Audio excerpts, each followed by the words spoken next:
ഇനി എന്താ വേണ്ടേ? ഇതിൽ ഏത് ശ്ലോകം വേണ്ടെന്ന് പറഞ്ഞു. എനിക്ക് ഏറ്റവും കൂടുതൽ കാശ് തന്ന ശ്ലോകം പറയട്ടെ. വ്യൂസ് കിട്ടിയതല്ല, അതിന് കാശൊന്നും കിട്ടാറില്ല. ഞാൻ ഇതുവരെ മോണിറ്റൈസ് ചെയ്തിട്ടില്ല. ഇപ്പം മോണിറ്റൈസ് ചെയ്യാൻ കാരണം എന്നോട് പറഞ്ഞു ഈ ആൾക്കാരധികം കാണാത്തത് യൂട്യൂബ് പ്രൊജക്റ്റ് ചെയ്യില്ല. ഇപ്പം ഗീത നടിച്ചാൽ എൻ്റെ പോവില്ല. കാശ് കൊടുക്കുന്നവരുടെ മാത്രമേ യൂട്യൂബുകാർ പബ്ലിസൈസ് ചെയ്യൂ.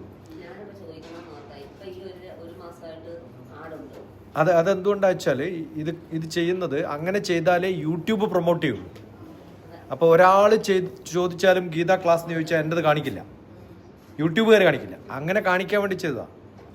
LIC ആണ് എന്നെ ഏറ്റവും കൂടുതൽ ക്ലാസ് എടുക്കാൻ വിളിച്ചത്. അനന്യശ്ചിന്തയന്തോ മാം യേ ജനാ പര്യുപാസതി തേഷാം നിത്യാഭിയുക്താനാം യോഗക്ഷേമം വഹാമ്യഹം. അപ്പോൾ ഭഗവത്ഗീതയുടെ ഗ്യാരണ്ടി ഭഗവാൻ കൊടുക്കുന്നത് ഒരു സ്ഥലത്തേ ഉള്ളൂ, ഞാൻ നിങ്ങളെ സംരക്ഷിക്കാം. അപ്പോൾ എനിക്ക് ഏറ്റവും ഇഷ്ടപ്പെട്ട ശ്ലോകം അതാണ്. കാരണം കുറേ പേർക്ക് ഉപകാരമുണ്ടായിരുന്നു. അപ്പം ഇൻഷുറൻസിൽ താഴത്തുള്ള ഒരു ശ്ലോകം എന്ന് പറയുന്നത് എന്താണ്? യോഗക്ഷേമം മഹാമ്യഹം എന്നാണ്. അത് ഇൻഷുറൻസുകാർക്ക് പോലും അറിയില്ല ഇതെവിടെ നിന്ന് എടുത്തത്. അനന്യശ്ചിന്തയന്തോമാം, വേറെ ചിന്തകളൊന്നുമില്ലാതെ എന്നാണ്. അപ്പം എന്താ ചിന്ത വേണ്ടത്? ഞാൻ എന്ത് പ്രവൃത്തിയിലാണോ ആ പ്രവൃത്തിയിൽ പൂർണ്ണമായിട്ടും ചിന്ത വേണം. അതെപ്പോഴാണ് ഉണ്ടാവുക? ഞാൻ ഡെഡിക്കേറ്റഡ് ഡിവോട്ടഡ് ആവും. അല്ലെങ്കിൽ ഞാൻ ഇവിടെ ഇരിക്കും ശ്രദ്ധിക്കുന്ന വേറെ നിങ്ങളൊക്കെ പറക്കില്ലാത്തതാണ്. എല്ലാ കുട്ടികളോടും ചോദിച്ചാൽ എന്താ പ്രശ്നം? കോൺസെൻട്രേഷൻ ഇല്ല. അപ്പോൾ നിങ്ങൾക്ക് എന്തെങ്കിലും കിട്ടണമെങ്കിൽ എന്ത് വേണം? കോൺസെൻട്രേഷൻ വേണം, ശ്രദ്ധ വേണം. ശ്രദ്ധാവാൻ ലഭതേ ജ്ഞാനം ഭഗവാൻ പറഞ്ഞിട്ടുണ്ട്. അപ്പോൾ അനന്യശ്ചിന്തയന്തോമ, വേറെ ചിന്തകളൊന്നുമില്ലാതെ പൂർണ്ണ ശ്രദ്ധയോടുകൂടി ഏ ജന പര്യുപാസതേ, ആരാണോ ഉപാസിക്കുന്നത്. ആരെ ഉപാസിക്കുന്നത്? ഭഗവാനെ അല്ല, കർമ്മത്തെ ഉപാസിക്കുന്നതെന്നാണ്. കാരണം ഭഗവാൻ കൃഷ്ണൻ കർമ്മത്തിൻ്റെ ഭഗവാനാണ്. അതുകൊണ്ട് എന്നെ ഉപാസിക്കുന്നതെന്നല്ല ഭഗവാൻ പറയുന്നത്. പലരും ഇതൊക്കെ തെറ്റായിട്ടാണ് ട്രാൻസ്ലേറ്റ് ചെയ്ത് പറഞ്ഞത്. എന്നെ ഉപാസിക്കുന്ന ആൾ ഭഗവാൻ ഭക്തി വേണമെന്ന് പറയേണ്ടത്, സ്വന്തം മാർക്കറ്റ് ചെയ്യണം, അങ്ങനെയല്ല. ആരാണോ അവനവൻ്റെ കർമ്മം പൂർണ്ണ ശ്രദ്ധയോടുകൂടി ചെയ്യുന്നത് തേഷാം നിത്യാഭിയുക്താനാം, അവർക്ക് എന്ത് കിട്ടും? എല്ലാ അഭിവൃദ്ധിയും കിട്ടും, യുക്തമായിട്ട് കിട്ടും. യോഗക്ഷേമം വഹാമ്യഹം. മനസ്സിൽ ഉറപ്പിച്ച് കാര്യങ്ങൾ ചെയ്യാൻ പറ്റുന്ന ഒരാൾക്ക് തേഷാം നിത്യാഭിയുക്താനാം യോഗക്ഷേമം, മനസ്സിൽ ഉറപ്പിച്ച് ചെയ്യാൻ പറ്റുന്ന ഒരാൾക്ക് സംശയമൊന്നും വേണ്ട. ഞാൻ ഒരു കാര്യം ചെയ്യുമ്പോൾ അത് പൂർണ്ണമായിട്ടും അതിനകത്ത് ഡെഡിക്കേറ്റഡ് ആയിട്ട് ചെയ്യാം. യോഗക്ഷേമം, യോഗം എന്ന് പറഞ്ഞാൽ കൂട്ടിച്ചേർക്കുക, ക്ഷേമം എന്ന് പറഞ്ഞാൽ സേഫായിട്ട് സൂക്ഷിക്കുക എന്നാണ്. യോഗക്ഷേമം എന്ന് പറഞ്ഞാൽ കൂട്ടിച്ചേർത്തതൊക്കെ സേഫായിട്ട് സൂക്ഷിക്കാൻ പറ്റും. അതേതൊക്കെയാ? അറിവ്, ധനം, പ്രശസ്തി, ഇതൊക്കെ ഒരു നിമിഷം മതി പോവാൻ. അതൊക്കെ ഞാൻ സേഫായിട്ട് സൂക്ഷിച്ചോളാം എന്ന് ഭഗവാൻ പറയാം. അപ്പോൾ അത് നമ്മൾ യോഗക്ഷേമം മഹാമ്യഹം എന്നുണ്ട്. പക്ഷെ അത് മാത്രമല്ല, അതിൻ്റെ മുകളിൽ സ്റ്റാർ എന്നിട്ട് കണ്ടീഷൻസ് അപ്ലൈ. എന്താ കണ്ടീഷൻ? അനന്യശ്ചിന്തയന്തോമ, വേറെ ചിന്തകളൊന്നുമില്ലാതെ കൃത്യമായിട്ട് ചെയ്താൽ എന്തായാലും ഞാൻ രക്ഷിക്കാവുന്നതാണ്. വലിയൊരു ഗ്യാരണ്ടി കാർഡാണ്. സ്ഥിരമായിട്ട് നിങ്ങളിൽ നിൽക്കും എന്ന് പറയുന്ന ശ്ലോകം. അത് 9-ാമത്തെ അധ്യായത്തിൽ 22-ാമത്തെ ശ്ലോകം. വളരെ നല്ല ഒരു സെൻറ്റർ ഓഫ്. അപ്പം നമ്മൾ 2 ഭാഗത്തും പോയി അടുത്ത് കയറി ഇല്ലേ, ഈ സെൻറ്ററിലേക്ക് കയറി. അതുപോലെയുള്ളതാണ് പിന്നൊന്ന് സ്ഥിതപ്രജ്ഞൻ എന്ന് പറയുന്നൊരു സംഭവം ഉണ്ടല്ലോ. അത് എത്രാമത്തെയാ? അത് അർജുനൻ ചോദിക്കുന്നൊരു ചോദ്യമാണ്. എന്താണ് ചോദ്യം? സ്ഥിതപ്രജ്ഞസ്യ കാ ഭാഷ, എങ്ങനെയാണ് സ്ഥിതപ്രജ്ഞൻ സംസാരിക്കുക എന്നാണ്. ഭാഷ എങ്ങനെയാണ്? സ്ഥിതപ്രജ്ഞന്റെ സാധാരണയായിട്ടുള്ള പെരുമാറ്റം എങ്ങനെയാണ്?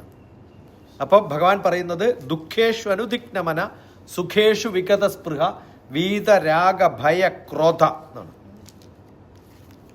ഇതൊക്കെ എല്ലാവർക്കും ഉണ്ടാവും. ദുഃഖവും വിഷമവും ഒക്കെ എല്ലാവർക്കും ഉണ്ടാവും.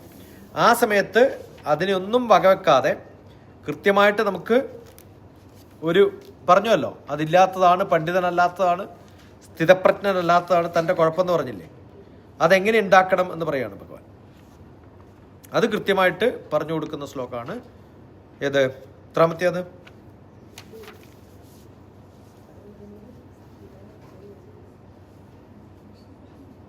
രണ്ടാമത്തെ അധ്യായത്തിൽ 56-ാമത്തെ ശ്ലോകം.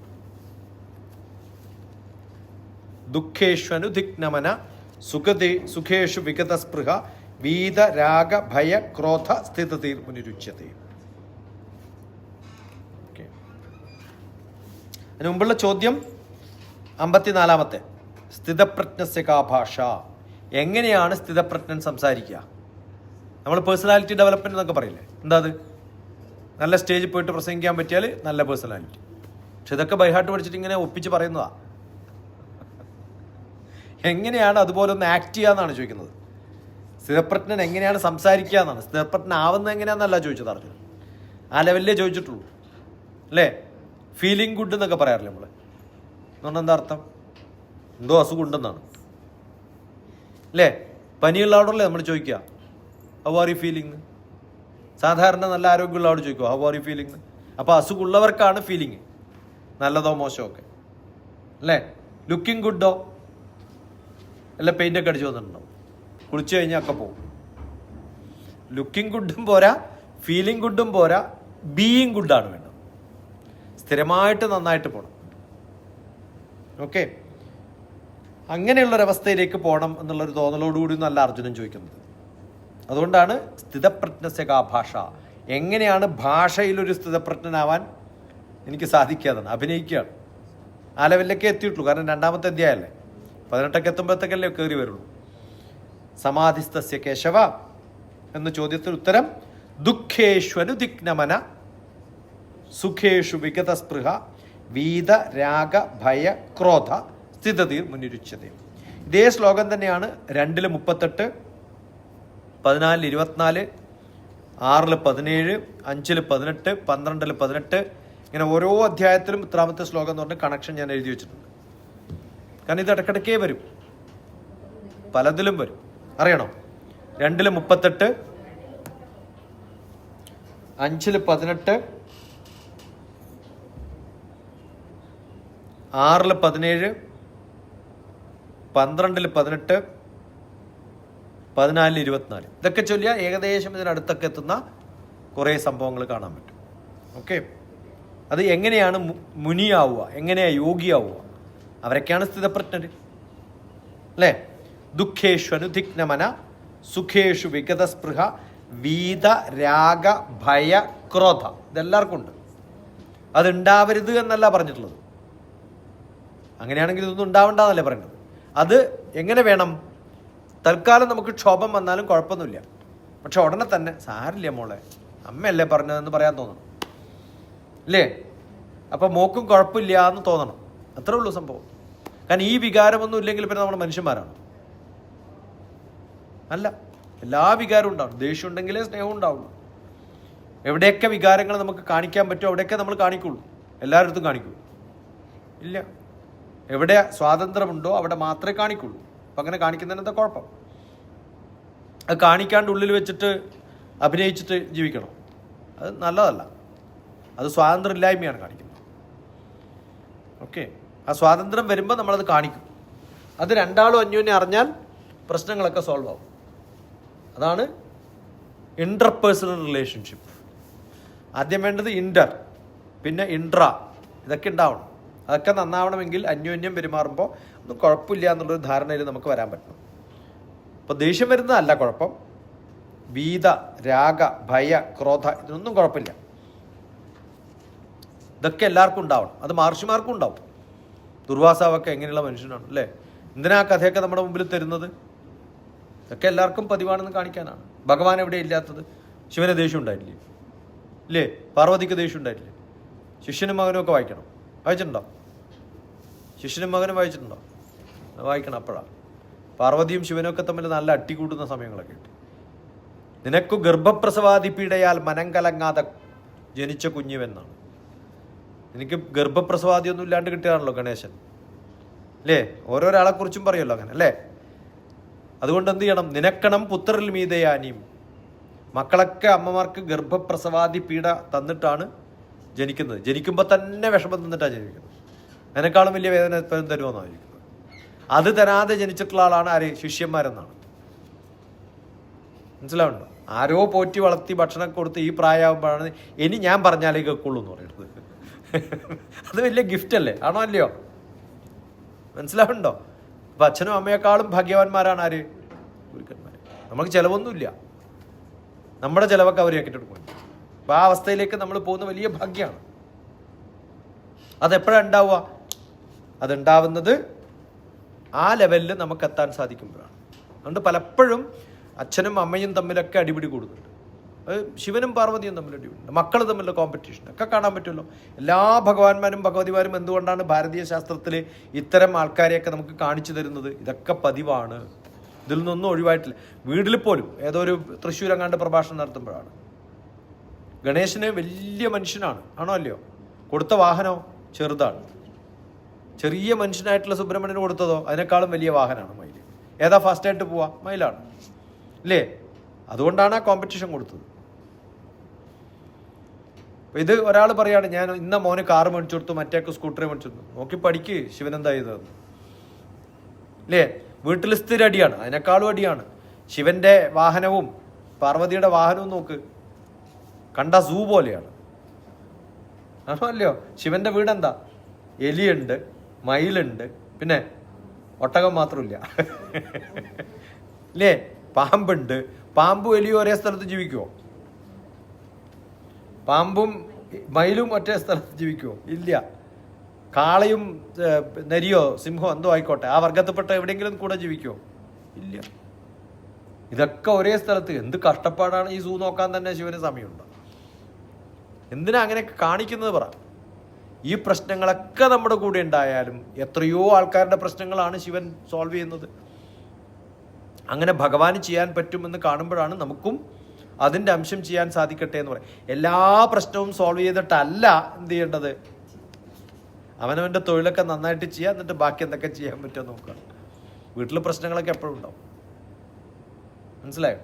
ഈ ഒരു അതുകൊണ്ട് ദുഃഖം ഉണ്ടാവും, സന്തോഷം ഉണ്ടാവും, വീത, രാഗ, ഭയ, ക്രോധ, എല്ലാ നെഗറ്റീവും പറഞ്ഞാൽ അതിൻ്റെ പോസിറ്റീവും പറയണം. ഇതൊക്കെ അവിടെ ഉണ്ടാവും. ഇതിനൊക്കെ ഒരേ രൂപത്തിൽ കൊണ്ടുപോകുന്ന മുനിരുച്യതേ, മഹർഷിയുടെ ലെവലിലേക്ക്, അവാസ്ഥിത പ്രജ്ഞാവസ്ഥയിലേക്ക്, കൈവല്യാവസ്ഥയിലേക്ക്, തുര്യാവസ്ഥയിലേക്ക് പോകാൻ എനിക്ക് സാധിക്കണം. ഇത് നല്ല ശ്ലോകം നോക്കൂ. ഇതോ അല്ല ഇപ്പൊ പറഞ്ഞത് 2:56. അതാണ് വേറെ 2-ാം അധ്യായമാണ് ഏറ്റവും നല്ല അധ്യായം. എന്താ കാരണം? അത് ലോജിക്കാണ്, നോളജാണ്, അറിവാണ്. കാരണം പണ്ഡിതനും അല്ല സ്ഥിതപ്രജ്ഞനും അല്ല എന്നാ പറഞ്ഞത്. ഇത് രണ്ടും ഉണ്ടാക്കണ്ടേ? അപ്പം അതുകൊണ്ടാണ് അത്രയും സംഭവങ്ങൾ പറഞ്ഞത്.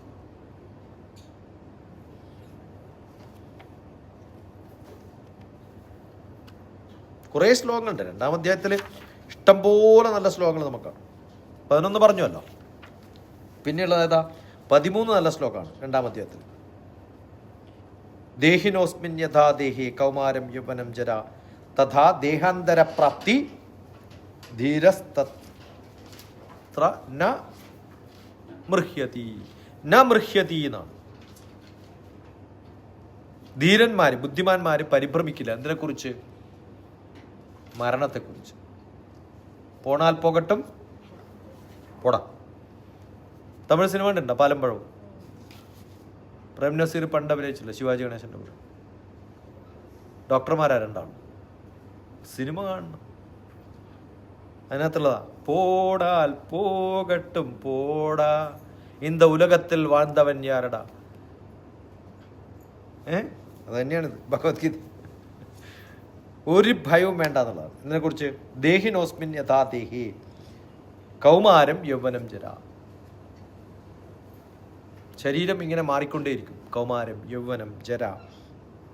ഈ ദേഹത്തിൽ ഇത്ര മാറ്റങ്ങൾ എങ്ങനെയാണോ ഉണ്ടാവുന്നത്, നമ്മൾ ഓരോ ഡ്രസ്സുകൾ എങ്ങനെയാണോ മാറ്റുന്നത് പോലെ തഥാ ദേഹാന്തര പ്രാപ്തി, ദേഹം ഇങ്ങനെ മാറി മാറിപ്പോകും. അവസാനം എവിടെ എത്തും? മരണത്തിലേക്ക് എത്തും. അതിനെക്കുറിച്ച് ഭയപ്പെടേണ്ട കാര്യം എന്താണ്? ഒരു കാര്യത്തിലും. ആരെങ്കിലും ചെറിയ കുട്ടി അല്ലേ, എഴഞ്ഞെഴഞ്ഞ് നടക്കുന്ന, മുട്ടുകുത്തി നടക്കുന്ന കുട്ടി, അയ്യോ നടക്കാൻ തുടങ്ങി കേട്ടോ എന്ത് കഷ്ടമെന്ന് ആരെങ്കിലും പറയാറുണ്ടോ? ഉണ്ടാ? ഇതേ നടന്ന് മരണത്തിലേക്ക് എത്തുന്ന ആദ്യത്തെ സ്റ്റെപ്പാണത് അല്ലേ? അത് കഴിഞ്ഞ് നടന്ന് ഓടാൻ തുടങ്ങുമ്പോഴോ അയ്യോ എൻ്റെ കുട്ടി ഓടാൻ തുടങ്ങിയിട്ടോ ഇനിയിപ്പോൾ എത്ര വേഗം അങ്ങോട്ട് എത്തും എന്ന് പറയാറുണ്ടോ? ഇല്ല. ഓരോ സ്റ്റെപ്പായിട്ട് പോകുമ്പോൾ എങ്ങടാ പോണേ? ഓരോ ബർത്ത്ഡേക്കും കരഞ്ഞുകൊണ്ടിരിക്കണ്ടേ? ആണോ വേണ്ടയോ? ഇതൊക്കെ ഇതിൻ്റെ ഭാഗമാണ്. നിങ്ങളുടെ പോട്ടെ നോക്കുക. ഓരോന്നെടുക്കുമ്പം ഇത് ഞാനീ പറഞ്ഞു തുടങ്ങുന്ന സമയത്ത് ഓരോന്നെടുക്കുമ്പോഴും നല്ലതാണ്. കാരണം 2-ാമത്തെ അധ്യായമാണ് എല്ലാ അധ്യായത്തിലേക്കും കണക്ട് ചെയ്യുന്ന ഓരോ ശ്ലോകങ്ങളും 2-ാം അധ്യായത്തിലുണ്ട്. ഇപ്പം 2-ാം അധ്യായം ശരിക്കും പഠിച്ചാൽ എന്ത് കഴിഞ്ഞു? ഗീത കഴിഞ്ഞു. ഭഗവത്ഗീത തീരണമെങ്കിൽ 2-ാം അധ്യായം പഠിക്കണം. 1-ാം അധ്യായം കാര്യമില്ല. എന്താണ് കാരണം? 1-ാം അധ്യായത്തില് ദുഃഖം, അർജുന വിഷാദമാണ്. ആ വിഷാദത്തെ എന്താക്കി മാറ്റി? വിഷാദം ഉള്ള ആളെ എന്താക്കി മാറ്റി? വിഷാദമില്ലാത്തൊരവസ്ഥയിലേക്ക്. എന്താണ് അവസാനത്തെ അധ്യായത്തിന്റെ പേര്?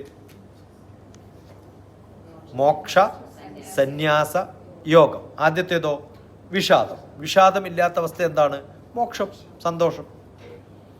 ഇപ്പൊ ഭഗവത്ഗീത എന്താണ്? ദുഃഖത്തിൽ നിന്നും സന്തോഷത്തിലേക്കുള്ള യാത്ര. ഓക്കെ, മോക്ഷം കിട്ടണമെങ്കിൽ ആദ്യം കുറച്ചെന്തെങ്കിലും ഉണ്ടാവണം, അനുഭവത്തിൽ കുറച്ചൊക്കെ ദുഃഖമൊക്കെ ഉണ്ടാവണം.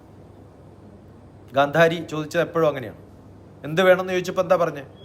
ദുഃഖം വേണം. എന്താ കാരണം? ദുഃഖമുള്ളപ്പോഴേ ഭഗവാനെ കുറിച്ച് ആലോചിക്കുള്ളൂ. എത്ര കഷ്ടപ്പാടുണ്ടോ. എൻ്റെ ബുക്ക് ലൈഫ് മെയ്ഡ് സിമ്പിൾ എന്ന പുസ്തകത്തിൻ്റെ ബാക്കിൽ ഞാൻ കൊടുത്തിട്ടുള്ള കവറ് ഒരു മരം, നല്ല മരത്തിൻ്റെ പടം കൊടുത്തൂടെ? എന്തിനാ ഇത് കൊടുത്തേ? എത്രയും കഷ്ടപ്പെട്ട സ്ഥലത്ത് കുറേ കല്ലുകളുടെ ഇടയിലൊക്കെ വേര് പോയി വളരുമ്പോഴാണ് അത് പറിച്ചെടുക്കാൻ ബുദ്ധിമുട്ടാവുന്നത്. നല്ല ഭൂമിയിൽ വളർന്നിട്ടുള്ള ചെടി ഒരു കാറ്റടിച്ചാൽ പുഴകി വീഴും, ഇല്ലേ? ഈ മരം എത്ര കാറ്റടിച്ചാലും പോകുമോ? ഇല്ല. എത്ര കഷ്ടപ്പാട് അനുഭവിച്ചിട്ട് വളരുന്നോ, ഒരു കാറ്റും നമ്മൾ പറിച്ചെടുക്കാൻ പോലും പോയാൽ പറ്റില്ല. ഇടയിലൊക്കെ കല്ലിൻ്റെ ഇടയിലൊക്കെ പോയിട്ടുണ്ടാവും എൻ്റെ പേര്. അതുപോലെ സ്ട്രോങ് ആവും നമ്മൾ. അപ്പം എല്ലാ വിഷമങ്ങളും അനുഭവങ്ങളും ഒക്കെ ഉണ്ടാകുമ്പോൾ ആലോചിക്കേണ്ടത് ഞാൻ സ്ട്രോങ് ആവുകയാണ്. ഒരു നല്ല സുഖം. അപ്പം അതുകൊണ്ട് അത്തരം കഷ്ടങ്ങളൊക്കെ വരുമ്പോൾ നമ്മൾ ആലോചിക്കേണ്ടത് ഇതൊക്കെ നമ്മുടെ ഭാഗമാണ്, ഞാൻ ഇനിയും സ്ട്രോങ് ആയിട്ട് വളരാൻ പോവുകയാണെന്ന്. ഇങ്ങനെ ഓരോ ശ്ലോകങ്ങളിലും നമുക്ക് കാണാൻ പറ്റും. വാസാംസി ജീർണാനി യഥാവിഹായ നവാനി ഗൃഹ്ണാനി നരോപരാണി യഥാശരീരാണി വിഹായ ജീർണാൻ അന്യാനി സംയാതി നവാനി ദേഹി. 22-ാമത്തെ ശ്ലോകം 2-ാമത്തെ അധ്യായത്തിൽ.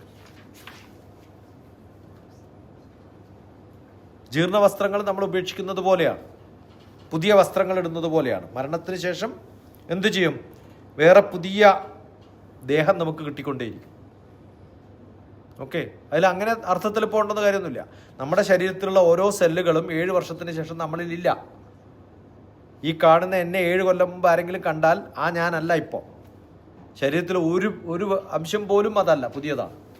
എന്നിട്ടും എന്നെ കണ്ടാൽ മനസ്സിലാവും. എന്താ കാരണം? എൻ്റെ ശരീരത്തിനെ ഇങ്ങനെയൊക്കെ നിർത്തുന്ന ഒരു കോൺഷ്യസ്നെസ് എനിക്കുണ്ട്, ഒരു ഉള്ളിൻ്റെ ഒരു അറിവുണ്ട്, ഞാൻ എന്ന ഒരു അറിവ്. അതാണ് നമ്മളെയൊക്കെ ഇങ്ങനെ പിടിച്ചു നിർത്തിയിട്ട് ഈ ശരീരത്തിനുള്ളിൽ കൊണ്ടു നടക്കുന്നത്. That's what is called consciousness. Okay, അപ്പം അത് എന്നിൽ നിന്ന് പോകുമ്പോഴാണ് പ്രാണൻ പോകുന്നത്. നമ്മുടെയൊക്കെ ധാരണ നമ്മുടെ ശരീരമാണ് ഞാൻ എന്നുള്ളതാണ്. ശരീരമല്ല, ശരീരത്തിൽ ഒരു സെല്ലും അല്ല. ഞാൻ ഇതെൻ്റെ മൂക്കാണെന്ന് പറയുമ്പോൾ ഇതെൻ്റെ ബുക്കാണെന്ന് പറയുന്ന പോലെ തന്നെയാണ്, അല്ലേ? ആ ബുക്ക് എന്നുള്ളിടത്ത് മൂക്ക് എന്നാക്കിയാലും അതേ വാക്കുകളല്ലേ ഉപയോഗിക്കണേ. അപ്പോൾ ഇത് എൻ്റെ മൂക്കാണ്, എൻ്റെ പുറത്തുള്ള ഒരു സംഭവം എൻ്റെ ബുക്കാണ് എന്ന് പറയുന്നത് പോലെയാണ് ഇതെൻ്റെ. അപ്പോൾ ആ പറയുന്ന ഞാൻ എവിടെയാണ്? ഞാൻ എൻ്റെ ശരീരത്തിൻ്റെ ഒരു ഭാഗമല്ല, ഇതിൻ്റെ ഉള്ളിലുള്ള എന്തോ ഒന്നാണ് ഞാൻ. അതെന്താണെന്ന് കണ്ടുപിടിക്കുമ്പോഴാണ് ഞാൻ ആത്മാവാണെന്ന് കണ്ടുപിടിക്കുക. അതിന് വല്ല മാറ്റമുണ്ടോ? ശരീരത്തിൽ 7 കൊല്ലം കഴിഞ്ഞാലും മാറ്റമില്ല. ഓക്കെ, അതുകൊണ്ട് ഏതോ ഒരാൾ, ഈ ബിംബങ്ങൾ ഒന്ന് തന്നെയാണ്.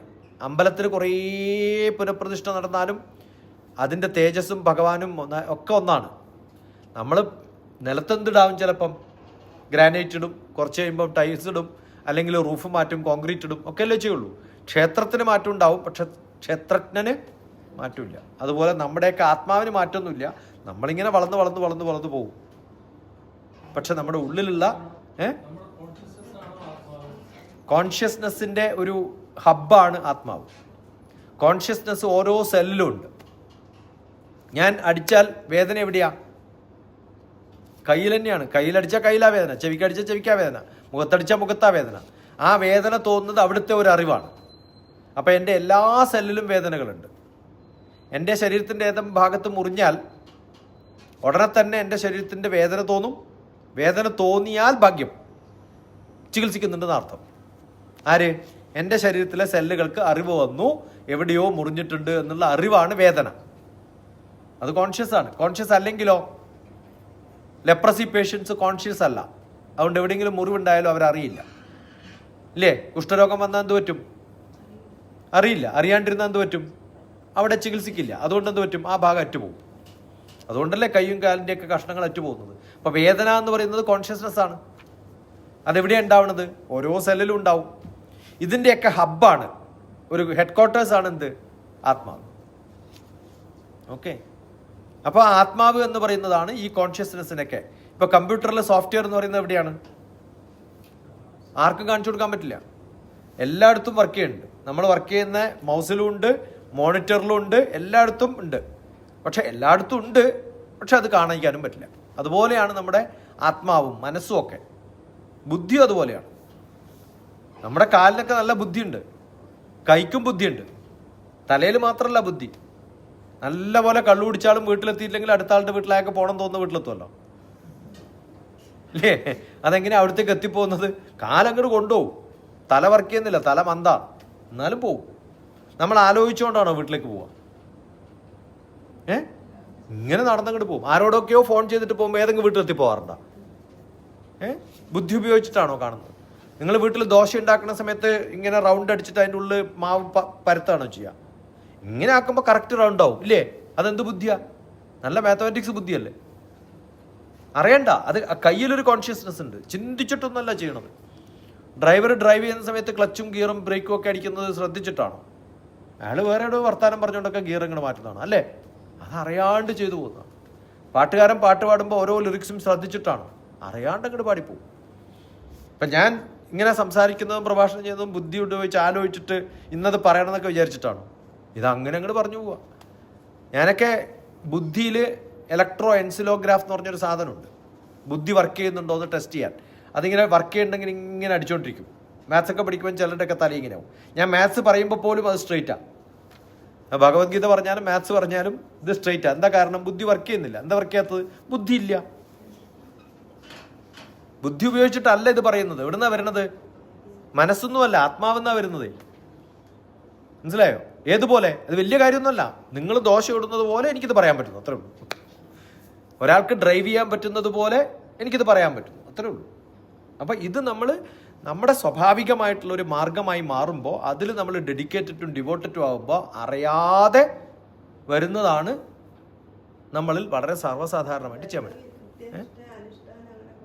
അല്ല, അതിന് നല്ല പോലെ അത് ഭഗവാൻ കൃഷ്ണനോട് ചോദിക്കേണ്ട അർജുനൻ. ഇത് അത്ര എളുപ്പമല്ല മാഷ എന്ന് പറയുന്നുണ്ട്. അപ്പം എന്ത് പറയും? അഭ്യാസേന തു കൗന്ദേയ, അഭ്യാസം ചെയ്താൽ പറ്റുള്ളൂ.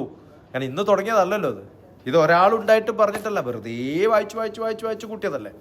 അങ്ങനെ വായിച്ച് വായിച്ച് കൂട്ടി. ചെറുപ്പത്തിലൊക്കെ വീട്ടിലുള്ള എല്ലാ തൂണുകളുമാണ് എൻ്റെ സ്റ്റുഡൻസ്. സ്കൂളിൽ നിന്ന് പഠിച്ചാൽ വീട്ടിൽ വന്നാൽ തൂണിനെ പഠിപ്പിക്കും. എന്ത്? സ്കൂളിൽ പഠിച്ചേക്കാം. അമ്മയുടെ പിന്നാലെ പോയിട്ട് പറയണം, കാക്കാ ക്ലിക്ക് ക്ലിക്ക് കുക്കു, എവിടെ നിന്നാണ് ഈ ശബ്ദം? സുരേഷ് തുരിഞ്ഞു നോക്കി, അതാ മുറ്റത്തൊരു മൈന. ഇങ്ങനെ ബൈഹാട്ട് പറഞ്ഞാലേ അമ്മ അല്ലെങ്കിൽ വഴക്ക് പറയും. മനസ്സിലായോ? അപ്പം അങ്ങനെ ശീലിച്ച് ശീലിച്ച് ശീലിച്ച് നല്ലപോലെ നമ്മൾ പഠിക്കാനുള്ള ബൈഹാട്ട് പഠിക്കുക എന്ന് പറയില്ല, നമ്മൾ മനഃപ്പാഠമാക്കാനുള്ള കഴിവ് നല്ലപോലെ ഉണ്ടാവണം. അതെപ്പോഴാണ് ഉണ്ടാവുക? ബ്രെയിൻ നല്ലപോലെ സ്ട്രെച്ച് ചെയ്യുമ്പോൾ. ചെറുപ്പത്തിൽ എത്രത്തോളം ബ്രെയിൻ സ്ട്രെച്ച് ചെയ്യുന്നോ അത്രയും കൂടുതൽ നമുക്ക് പഠിക്കാൻ പറ്റും. ചുച്ചിലേ തുടങ്ങണം. എൻ്റെ ഗുരുവൊക്കെ ഋഗ്വേദം 7-ാം വയസ്സാകുമ്പോഴത്തേക്കും ഇങ്ങ് നിന്ന് അങ്ങോട്ടും അവിടുന്ന് ഇങ്ങോട്ടും ചെല്ലാൻ പറ്റുമല്ലോ. മനഃപ്പാഠവും ഹൃദസ്ഥവും ആക്കണം എന്നാണ് പറയുക. മനഃപ്പാടാക്കുക എന്ന് പറഞ്ഞാൽ ബുദ്ധിയിലാണ്, അല്ല, ഹൃദസ്ഥമാക്കണം എന്നാണ്. ഹൃദയത്തിലും വേണതെന്നാണ്. അതുകൊണ്ട് ഹൃദസ്ഥമാക്കുക എന്ന് പറയാം. മനസ്സിലായോ? അത് അർത്ഥമറിഞ്ഞ് മനസ്സിലാക്കി ചൊല്ലുമ്പോൾ ഉണ്ടാകുന്നൊരു സുഖം ഉണ്ടല്ലോ, അതുണ്ടാവണം. അങ്ങനെ ചെയ്യുന്ന സമയത്ത് നമുക്ക് വളരെ എളുപ്പമായിട്ട് സംഭവങ്ങൾ ചെയ്യാൻ പറ്റും. അത് കുറച്ച് മെനക്കെട്ടാൽ മതി, വലിയ ബുദ്ധിമുട്ടൊന്നുമില്ല. അപ്പം നമ്മളിങ്ങനെ വളർന്ന് വളർന്ന് വരുമ്പോൾ നമ്മുടെ ഈ കോൺഷ്യസ്നെസ് നമ്മളിൽ സ്ഥിരമായിട്ടുണ്ട്.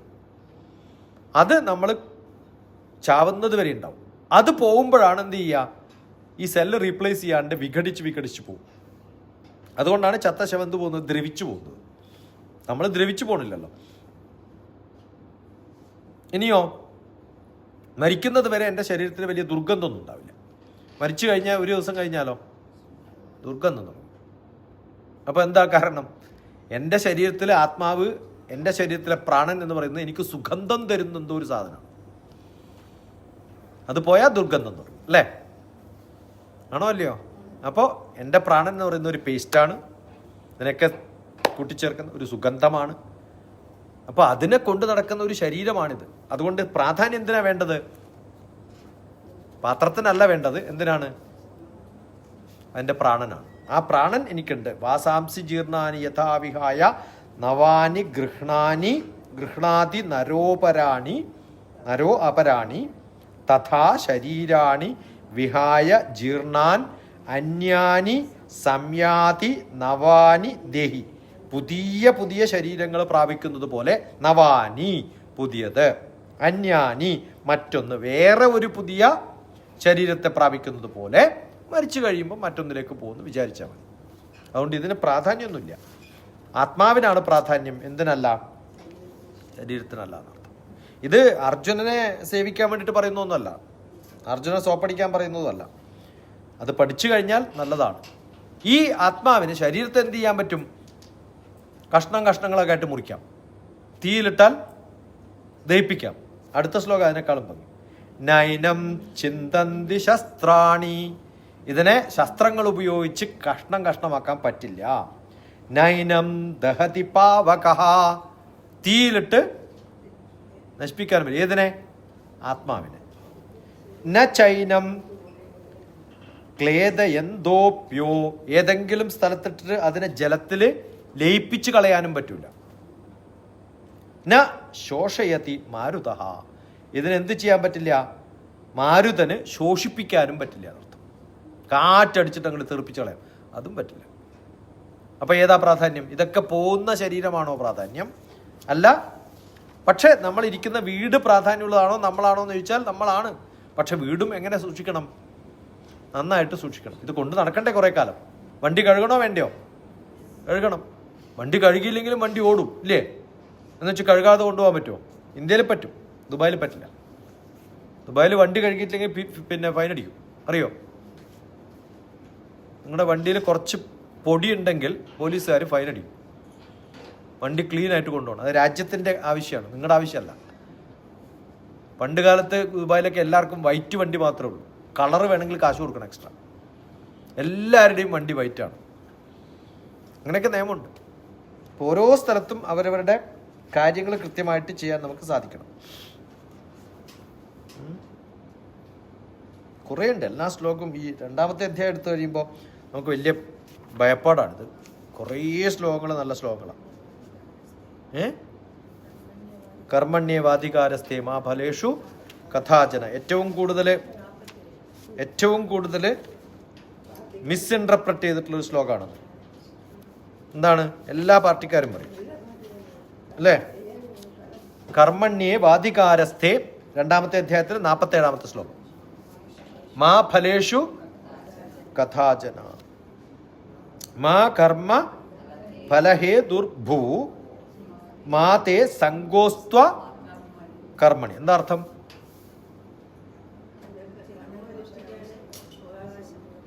എന്ന് പറഞ്ഞാൽ പ്രാക്ടിക്കലായിട്ട് പറയും. കർമ്മം മാത്രം അനുഷ്ഠിച്ചാൽ മതി, ഫലം നിങ്ങൾ ഞാനിങ്ങനെ ബ്ലാ പറഞ്ഞുകൊണ്ടിരിക്കുക, നിങ്ങൾ പഠിച്ചോ ഇല്ലയോ എന്ന് ഞാൻ നോക്കണ്ടെന്നാണ്. അല്ല, ഈ പറയുന്നതിൻ്റെ ഫലം എന്താണ്? നിങ്ങൾക്കത് മനസ്സിലാക്കുക എന്നുള്ളതാണ് അല്ലേ? ഇപ്പം ഞാൻ പിന്നെ ശ്ലോകം തിരിച്ചു കൊടുത്തു, അതിൻ്റെ അർത്ഥം പറഞ്ഞു കൊടുത്തു. നിങ്ങൾ പറഞ്ഞു കഴിഞ്ഞില്ലേ, പോയിക്കോ, ഞാൻ പഠിച്ചോ ഇല്ല, നിങ്ങൾ എന്തിനാ നോക്കണം? പരീക്ഷ നടത്താൻ പാടില്ല എന്നാണോ? പിന്നെന്താ? ഇനി ടീച്ചർമാർ ക്ലാസ് എടുത്ത് പഠിപ്പിച്ചിട്ട് പോവാ, ശമ്പളം ചോദിക്കരുതാണോ? ഫലം അതല്ലേ, അവസാനം കാശ് കിട്ടുന്നതല്ലേ ഫലം. എന്താണ് ഞാൻ ഈ ചെയ്യുന്ന സമയത്ത് ഞാൻ എന്തിനാ ചെയ്യണത്? കാശിന് വേണ്ടിയിട്ടാണോ? അല്ല. നിങ്ങളൊക്കെ കഷ്ടപ്പെട്ടാലും എനിക്ക് കുഴപ്പമൊന്നുമില്ല, ഞാൻ എൻജോയ് ചെയ്യുന്നുണ്ട്. മനസ്സിലാവുന്നുണ്ടോ? ഞാൻ എന്തിനാ ചെയ്യണത്? അതെൻ്റെ സന്തോഷമാണ്.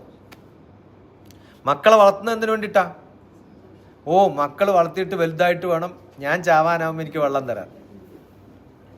അപ്പോഴാണ് മക്കൾ വെള്ളം തന്നില്ലെങ്കിൽ എന്ത് ചെയ്യുക? അവരെ ദുഷിക്കുക, അവരെ ശപിക്കുക, അവർ എൻ്റെ മക്കളല്ല എന്ന് പറയുക, എൻ്റെ സ്വത്തിൻ്റെ ഭാഗം നിനക്കില്ല എന്ന് പറയാം. എന്നിട്ട് ആർക്കെങ്കിലും എഴുതി കൊടുക്കാം. എത്രയോ ആൾക്കാരുണ്ടെന്ന് പറയാൻ ഇല്ലേ? ഇന്ത്യയിലേ ഉള്ളൂ മക്കൾക്ക് എഴുതി കൊടുക്കണം കേട്ടോ. അമേരിക്കയിൽ ഏറ്റവും വലിയ റിച്ച് ആയിട്ടുള്ള ആളും അവരുടെ മക്കൾക്ക് കൊടുക്കുകയില്ല. അറിയോ നിങ്ങൾക്കത്? ട്രസ്റ്റിന് എഴുതി കൊടുക്കുക, പബ്ലിക്കായിട്ടാണ് കൊടുക്കുക. ഒരിക്കലും മക്കൾക്ക് അമേരിക്കക്കാർ സ്വത്ത് കൊടുക്കില്ല. എന്താ കാരണം? അവനവൻ ഉണ്ടായിക്കോളാൻ പറയും. ഞാൻ ഉണ്ടാക്കിയതാ, ഞാൻ എനിക്ക് തരില്ല പറയും. അതുകൊണ്ട് ബന്ധം എന്തിനു വേണ്ടി നോക്കരുത്? പണത്തിന് വേണ്ടിയിട്ട് ബന്ധം പാടില്ല. അല്ലാണ്ട് ബന്ധമുണ്ടോ? കിട്ടിയാൽ കിട്ടിയില്ലെങ്കിൽ അത്ര തന്നെ. ഇപ്പോൾ ഫലം എന്ന് പറയുന്നത് മക്കളെ വളർത്തുമ്പോൾ അമ്മ എൻജോയ് ചെയ്തോ ഇല്ലയോ? എന്തിനാ മക്കൾ ഉണ്ടാക്കിയത്? നിങ്ങൾ എൻജോയ് ചെയ്തു. ഹസ്ബൻഡും വൈഫും എൻജോയ് ചെയ്തിട്ട് അബദ്ധത്തിൽ പറ്റിയതല്ലേ മക്കൾ? ആണോ അല്ലയോ? മക്കളെ ഉണ്ടാക്കണം എന്ന് വിചാരിച്ചിട്ടാണോ? അല്ല, അബദ്ധത്തിലായി പോയതാണ്. ആ സുഖം അനുഭവിച്ചാൽ ഓൾറെഡി അതിൻ്റെ ഫലം നിങ്ങൾക്ക് കിട്ടി. ആ ഫലം ചിലപ്പോൾ കുട്ടിയാവും. കുട്ടിയെ വളർത്തുന്ന സമയത്ത് കരയുമ്പോൾ ഭക്ഷണം കൊടുക്കുമ്പോൾ അമ്മയ്ക്കൊരു സന്തോഷമുണ്ട്. മുലപ്പാൽ കൊടുക്കുമ്പോൾ അമ്മയ്ക്കൊരു സന്തോഷമുണ്ട്. കുട്ടിയെ ഡ്രസ്സിട്ട് അണിയിച്ചിട്ട് ഒരുക്കുന്നത് കുട്ടിക്കുള്ള സന്തോഷത്തിനോ അമ്മയുടെ സന്തോഷത്തിനോ? എല്ലാ കുട്ടികളും നല്ല ഡ്രസ്സ് ഇടുമ്പോൾ കരയുന്ന കാണാറില്ല. ഉണ്ടോ ഇല്ലയോ? ഉണ്ടോ ഇല്ലയോ? എന്തുകൊണ്ടാണ് കരയണം അറിയോ നിങ്ങൾക്ക്? എന്തുകൊണ്ടാ? ഞാൻ സൈക്കോളജി പഠിച്ചിട്ടുള്ളതുകൊണ്ട് കൃത്യമായിട്ട് കുട്ടികളുടെ സൈക്കോളജി പഠിച്ചിട്ടുണ്ട്. നിങ്ങൾ എത്ര പേര് മക്കളുടെ അടുത്ത് പോയിട്ട് ഒരു കടയിൽ എല്ലാ ഡ്രസ്സും ഇട്ടിട്ട് എനിക്ക് ഇഷ്ടമുള്ളത് എടുത്തോ മോളെ എന്ന് പറഞ്ഞിട്ടുണ്ട്? 2 വയസ്സും 3 വയസ്സുള്ള കുട്ടികൾക്ക് കളറിനോട് ഇഷ്ടമുണ്ടാവും. നിങ്ങളത് ചെയ്യില്ല. നിങ്ങൾ സെലക്ട് ചെയ്തിട്ട് എൻ്റെ മോക്ക് ഏതാ ഇഷ്ടം നിങ്ങൾ തീരുമാനിക്കും. അന്ന് തുടങ്ങിയതായി മഹാപാപം. ശരിയാണോ അല്ലേ പറ? ചില സ്ഥലത്ത് പോയിട്ട് കുട്ടികൾ അതെടുക്കും. അത് വലുതായിരിക്കും ചിലപ്പോൾ, പക്ഷെ അതേ കളറിൽ ചെറുതൊന്ന് മേടിച്ചു കൊടുക്കും നിങ്ങൾ. അത് ചെയ്യില്ല. എന്നിട്ട് അതിൻ്റെ ടാഗ് നോക്കും. കാശ് കുറച്ച് കൂടുതലാണെങ്കിൽ അത് ഒളിപ്പിച്ച് വെക്കും. ഇല്ലേ?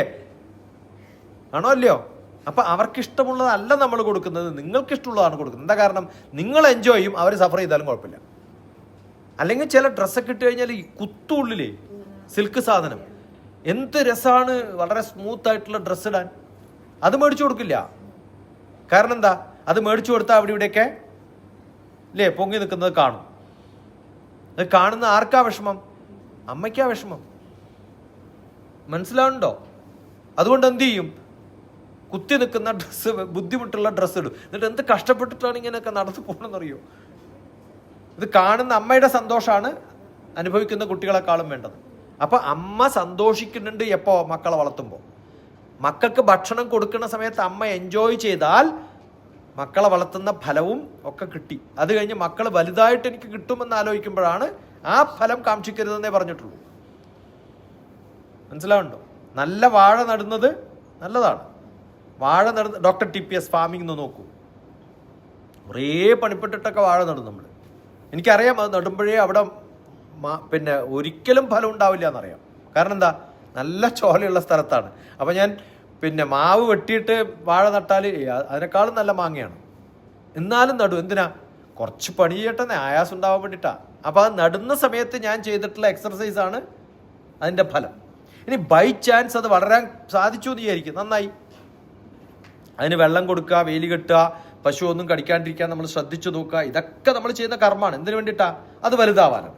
അതിൽ കായ ഉണ്ടാവണോ ഇല്ലയോ എന്ന് ആരാ തീരുമാനിക്കുക? അതിൽ നമുക്ക് ആ ഫലം എന്ന് പറയുന്ന കായാണ് അല്ലേ? എല്ലാ ഫ്രൂട്ട്സിനും നമ്മൾ പറയുന്നൊരു പേരെന്താണ്? ഫലം എന്നല്ലേ? ആ വാഴ നിൽക്കുന്ന, ആ നടുന്നത്, അതിനെ സംരക്ഷിക്കുന്നത്, വെള്ളം കൊടുക്കുന്നതൊക്കെ നമ്മുടെ കർമ്മം. അതിൽ ഫലം തരണോ എന്നാര് തീരുമാനിക്കും? ഭഗവാൻ തീരുമാനിക്കും. ഇനി ഫലം തന്നു എന്ന് വിചാരിക്കാം, അതിന് മധുരം വേണം നമുക്ക് ഉറപ്പിക്കാൻ പറ്റുമോ? ഇല്ലല്ലോ. ഇനി അത് ആരും തിന്നരുതെന്ന് തീരുമാനിക്കാൻ പറ്റുമോ? ഇപ്പം അടുത്ത കാലത്ത് തളിപ്പറമ്പിൽ എൻ്റെ അടുത്ത സുഹൃത്ത് വിളിച്ച സമയത്ത് എന്ത് ശല്യം എന്നറിയോ? ഇവിടെ ഒരു വാഴപ്പഴവും വെക്കില്ല, കംപ്ലീറ്റ് കുരങ്ങന്മാർ തിന്നും. ഇങ്ങനെ കുരങ്ങന്മാർ പറയുന്നുണ്ടാവും എന്ത് ശല്യാന്നറിയോ ഇവർ, ഇതൊക്കെ എൻ്റെ നാടായിരുന്നു, ഈ ജീറ്റികൾ വന്നിട്ട് ഇവിടെയൊക്കെ ഇല്ലേ? ഇത് ആരുടെ സ്ഥലമാണ്? നമ്മുടെതാന്ന് നമ്മൾ ധരിക്കുന്നതല്ലേ? പണ്ടേ അതിനേക്കാളും മുമ്പ് കുരങ്ങന്മാരുടെ അച്ഛന്മാരും ഉണ്ടായിട്ടില്ലേ? അപ്പം നമ്മുടേതാണോ കുരങ്ങന്മാരുടെയാണോ? ആരുടെയാ? കുരങ്ങന്മാരുടെയാണ്. നമ്മുടെ ധാരണ നമ്മുടെ എന്നുള്ളത്. അതെനിക്കേ പറ്റുള്ളൂ എന്നുള്ളൊരു ധാരണയുണ്ടല്ലോ, അത് പാടില്ല. ഫലം എനിക്കേ ഉണ്ടാവാവൂ എന്ന് പറയുമ്പോഴാണ് എൻ്റെ ഫലം. അത് പാടില്ല. എന്ന് ആ ഫലം എനിക്ക് കിട്ടില്ല എന്നേ പറഞ്ഞിട്ടുള്ളൂ, ഫലം ഉണ്ടാവില്ല എന്ന് പറഞ്ഞിട്ടില്ല. എനിക്ക് ആ ഫലം അനുഭവിക്കാൻ പറ്റുന്നുണ്ട്. അങ്ങനെ അതുമായിട്ടുള്ള എന്ത് പാടില്ല? എനിക്ക് സംഘം പാടില്ല. സംഘം എന്ന് പറഞ്ഞാൽ എന്താ? ബോണ്ടേജാണ്. ആ ബോണ്ടേജ് പാടില്ല. മനസ്സിലായോ? എനിക്ക് നല്ല ഇഷ്ടമാണ് പൂവ്. എവിടെ? അടുത്ത വീട്ടിൽ വളരുന്നുണ്ട്. അടുത്ത വീട്ടിൽ വളർന്നാൽ എനിക്ക് എല്ലാ ദിവസവും കണ്ടൂടെ? അത് പാടില്ല. എന്ത് ചെയ്യണം? അത് അവിടുന്ന് പറിച്ചിട്ട് ഇങ്ങോട്ട് നടാൻ പറ്റും നോക്കണം. അത് നഷ്ടമല്ലേ നമുക്ക്? ഇങ്ങോട്ട് നട്ട് കഴിഞ്ഞാൽ നമ്മൾ വെള്ളം ഒഴിക്കണം, അത് അവർ വെള്ളം ഒഴിക്കുന്നില്ലേ? ഇനി ഇടയ്ക്ക് പോയിട്ട് കുറച്ച് വെള്ളം അവർക്ക് ഒഴിച്ചു കൊടുക്ക്. എന്ത് സന്തോഷമായിരിക്കില്ലേ? എനിക്കെന്നെ വേണമെന്ന് തോന്നുന്നുണ്ടല്ലോ, എൻ്റേതാക്കണമെന്ന് തോന്നുന്നു. ആ സംഘം പാടില്ല എന്നാണ്. അതാണ് സംഘോസ്ത്വ കർമ്മണി. അങ്ങനെ ആ സംഘമില്ലാതെ എൻ്റെ താല്പര്യം എൻ്റെ എന്നൊരു താല്പര്യം ഉണ്ടല്ലോ അല്ലേ? എൻ്റെ എന്ന താല്പര്യം ഉണ്ടാകുമ്പോഴാണ് കുരങ്ങന്മാർ കൊണ്ടുപോകാൻ വിഷമം. അല്ലെങ്കിൽ ഞാൻ നട്ടത് കുരങ്ങ കൊണ്ടുപോകുമ്പോഴും എന്ന് തോന്നുമല്ലോ ഇല്ലേ? കുരങ്ങ് കഴിക്കുന്ന സന്തോഷമല്ലേ നമുക്ക് ഉണ്ടാവേണ്ടത്? അതാണ് ഉണ്ടാവേണ്ടത്. അതുകൊണ്ട് ഫലം വേണം. ആ ഫലം ഇല്ല എന്നല്ല, ഫലത്തിൽ നമുക്ക് താല്പര്യമില്ല എന്നല്ല, അതിൽ സംഘമില്ല. മാതേ സംഘോസ്ത്വ കർമ്മണി. ആ കർമ്മത്തിൽ എനിക്ക് സംഘം ചേരേണ്ട ആവശ്യമില്ല. ഫലം ചിലപ്പോൾ ഉണ്ടാവും, ഉണ്ടായിക്കോട്ടെ. മനസ്സിലായോ? നിങ്ങൾ പഠിച്ചോ, നിങ്ങളത് പഠിച്ചോ, അല്ലെങ്കിൽ നിങ്ങൾ പരീക്ഷ എഴുതി മാർക്ക് കിട്ടിയോ, അതൊന്നും എനിക്ക് ബാധകമല്ല. ഞാൻ എൻജോയ് ചെയ്യുന്നതുകൊണ്ട് ഞാനിത് ചെയ്തു. ഞാൻ എൻജോയ് ചെയ്താലോ, എൻജോയ് ചെയ്യാതെ ചെയ്താലോ, ഞാൻ ചെയ്യുന്നതിന് എന്തില്ല? ധ്യാനമില്ല, ഭക്തിയില്ല. അതുകൊണ്ട് അറിവുണ്ട്, അതിൽ താല്പര്യവും കൂടി ഇല്ലാത്തവരെന്ത് ചെയ്യാൻ പോരുത്? പഠിപ്പിക്കാൻ പോരുത്. എനിക്ക് താല്പര്യം ഉണ്ടായാലേ എൻ്റെ അംശമെങ്കിലും നിങ്ങൾക്ക് കിട്ടുള്ളൂ. എനിക്കോ താല്പര്യമില്ല, അപ്പം എന്ത് പറ്റും? നിങ്ങൾക്ക് തീരെ ഉണ്ടാവില്ല. ഉറപ്പല്ലേ? അങ്ങനെയാണ് വേണ്ടത്. നല്ല രസകരമായ ഇത് പലപ്പോഴും മിസ്കോട്ട് ചെയ്തിട്ടുള്ളതാണ്. അതുകൊണ്ട് പണി ചെയ്താൽ മതി, ശമ്പളം മേടിക്കേണ്ടതാണ്. ഓക്കെ. അത് ഏത് തരത്തിലൊക്കെ പോകണം? യോഗാവസ്ഥയിൽ കർമ്മം ചെയ്യാൻ പറ്റുമ്പോഴാണ് അങ്ങനെ പറ്റുക. അടുത്ത ശ്ലോകം അതാണ്. അങ്ങനെ തുടങ്ങിയ ഇഷ്ടം പോലെ എല്ലാ ശ്ലോകവും അതന്നെ പറയുന്നത്. അത് വിടുകയാണ്. 48 അത് തന്നെയാണ്. യോഗസ്ഥ കുരു കർമാണി. യോഗാവസ്ഥയിൽ കർമ്മം ചെയ്യാൻ സാധിക്കുന്ന ആളായിട്ട് മാറണം എന്നാണ്. സംഘം തെക്വാ ധനഞ്ജയ. അതുകൊണ്ട് എന്താ വേണ്ടാന്ന് വെക്കേണ്ടത്? സംഘം. ആരുമായിട്ട് സംഘം? എൻ്റെ ആൾക്കാരാണ് കൗരവന്മാരെന്നുള്ളൊരു സംഘം ഉണ്ടല്ലോ. അത് ചെയ്യുമ്പോഴാണ് നമ്മുടെ കർമ്മം നമ്മൾ എൻജോയ് ചെയ്യാണ്ടിരിക്കുക. അതല്ലാണ്ടിരുന്നാലോ ശരിക്കും എൻജോയ് ചെയ്യും. അതാണ് വേണ്ടത്. നമുക്കൊരു ഏതെങ്കിലും ഒരു മൃഗത്തെ നമ്മൾ വേട്ടയാടാൻ പോകും. ആ മൃഗം എൻ്റെ ബന്ധുവാന്ന് തോന്നിയാലോ വേട്ടയാടാൻ പറ്റുമോ? പറ്റില്ല. വേട്ടയാടുമ്പോഴുള്ള സുഖം കിട്ടണമെങ്കിൽ എന്ത് വേണം? അത് എൻ്റെ ശത്രുവാണെന്നുള്ള ധാരണയിൽ വേണം. അങ്ങനെ തോന്നും. ആ സംഘം പാടില്ല. നമുക്കൊക്കെയുള്ള കുഴപ്പം സംഘമാണ്. എന്തുകൊണ്ടാണ് മകള് വൈകി വരുമ്പോൾ വേവലാതി വരുന്നത്? സംഘം കൊണ്ടാണ്. ബോണ്ടേജാണ്. ആ ബോണ്ടേജ് ഇല്ലെങ്കിലോ? ബോണ്ടേജ് ഇല്ലാതെ അറ്റാച്ച്മെന്റ് ഉണ്ടാവാം കേട്ടോ. അറ്റാച്ച്മെന്റ് എന്ന് പറഞ്ഞാൽ സ്നേഹമാണ്. ബോണ്ടേജ് ഇല്ലാണ്ട് അറ്റാച്ച്മെന്റ് ഉണ്ടാവാം. കൃഷ്ണന് അർജുനോട് അറ്റാച്ച്മെന്റ് ഉണ്ട്. ഓക്കെ, ബോണ്ടേജ് ഇല്ല. അതുകൊണ്ടാണ് അവസാനം പറഞ്ഞത് നിന്റെ ഇഷ്ടം പോലെ നീ ചെയ്തോ. മനസ്സിലായോ? ബോണ്ടേജ് ഉണ്ടെങ്കിൽ എന്താ പറയാ? ഞാൻ പറഞ്ഞത് കേട്ടില്ലെങ്കിൽ ഇനി ഞാൻ ഉണ്ടാവില്ല നിങ്ങൾക്ക്. എൻ്റെ അർത്ഥം എന്താ? നിങ്ങൾക്ക് ശരിക്കും സ്നേഹമില്ല അല്ലേ? മനസ്സിലായോണ്ട് പറഞ്ഞത്? ശരിക്കും സ്നേഹമുള്ളിടത്ത് കണ്ടീഷൻ ഉണ്ടാവുമോ? If you don't listen to me I will not talk to you now. അപ്പോൾ ഇത്രയും കാലം സംസാരിക്കുന്നത് ഞാൻ കേൾക്കാൻ വേണ്ടിയിട്ടാണെന്ന് അർത്ഥം. എന്നെ അനുസരിക്കാണ്ടിരുന്നു കഴിഞ്ഞാൽ അപ്പം മുതൽ എന്തുകൊണ്ടാണ് അമ്മയും അച്ഛനും ഒക്കെ മക്കളെ വഴക്ക് പറയുന്നത്? അവർക്കൊരു ബോണ്ടേജ് ഉണ്ട്. എന്താ ബോണ്ടേജ്? താമസിക്കാൻ സ്ഥലം, ഭക്ഷണം, കാശ് ഒക്കെ തരുന്നുണ്ടല്ലോ. അത് തരുന്നു വേറെ ആരെങ്കിലും ഉറപ്പ് പറഞ്ഞാലോ പണി നോക്കാൻ പറയും. അതുകൊണ്ട് ആ കണ്ടീഷൻ ഉപയോഗിച്ചിട്ട് നമ്മൾ മക്കളോടൊക്കെ പെരുമാറാൻ തുടങ്ങിയാൽ ഒരു സമയം വരും അവരെന്ത് ചെയ്യും? പോയി പണി നോക്കാൻ പറയും. മനസ്സിലാവുന്നുണ്ടോ? അതുകൊണ്ട് ബോണ്ടേജ് വെച്ച് സംസാരിക്കരുത്, കണ്ടീഷൻ വെച്ച് സംസാരിക്കരുത്. എന്ത് ചെയ്യണം? ലവ് അൺകണ്ടീഷണൽ എന്നാണ്. എനിക്ക് നിങ്ങളോട് ഇഷ്ടമാണത്, ഇന്നത് ചെയ്താലേ എനിക്ക് നിങ്ങളെ ഇഷ്ടമുള്ളൂ എന്ന് പറയുന്നത് അത് ഇമ്മച്യൂരിറ്റിയാണ്, ബോണ്ടേജാണ്. അത് ഉണ്ടാക്കണം. ബോണ്ടേജ് ഉണ്ടാക്കിയ എപ്പോഴും തടവറയാണ് അല്ലേ? പ്രിസണിലിട്ടതുപോലെയാവും. അതുപോലെ ആവരുത്. ബന്ധങ്ങൾ എപ്പോഴും ഫ്രീ ആയിട്ടാവണം എന്നാണ്. ഇങ്ങനെ എടുത്ത ഓരോ ശ്ലോകം എടുത്തു.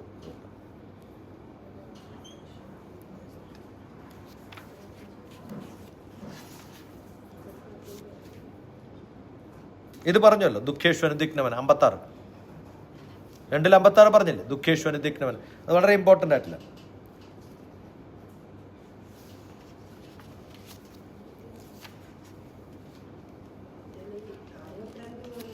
അറുപത്തിരണ്ടും 63 നല്ലതാണ്. അതെ.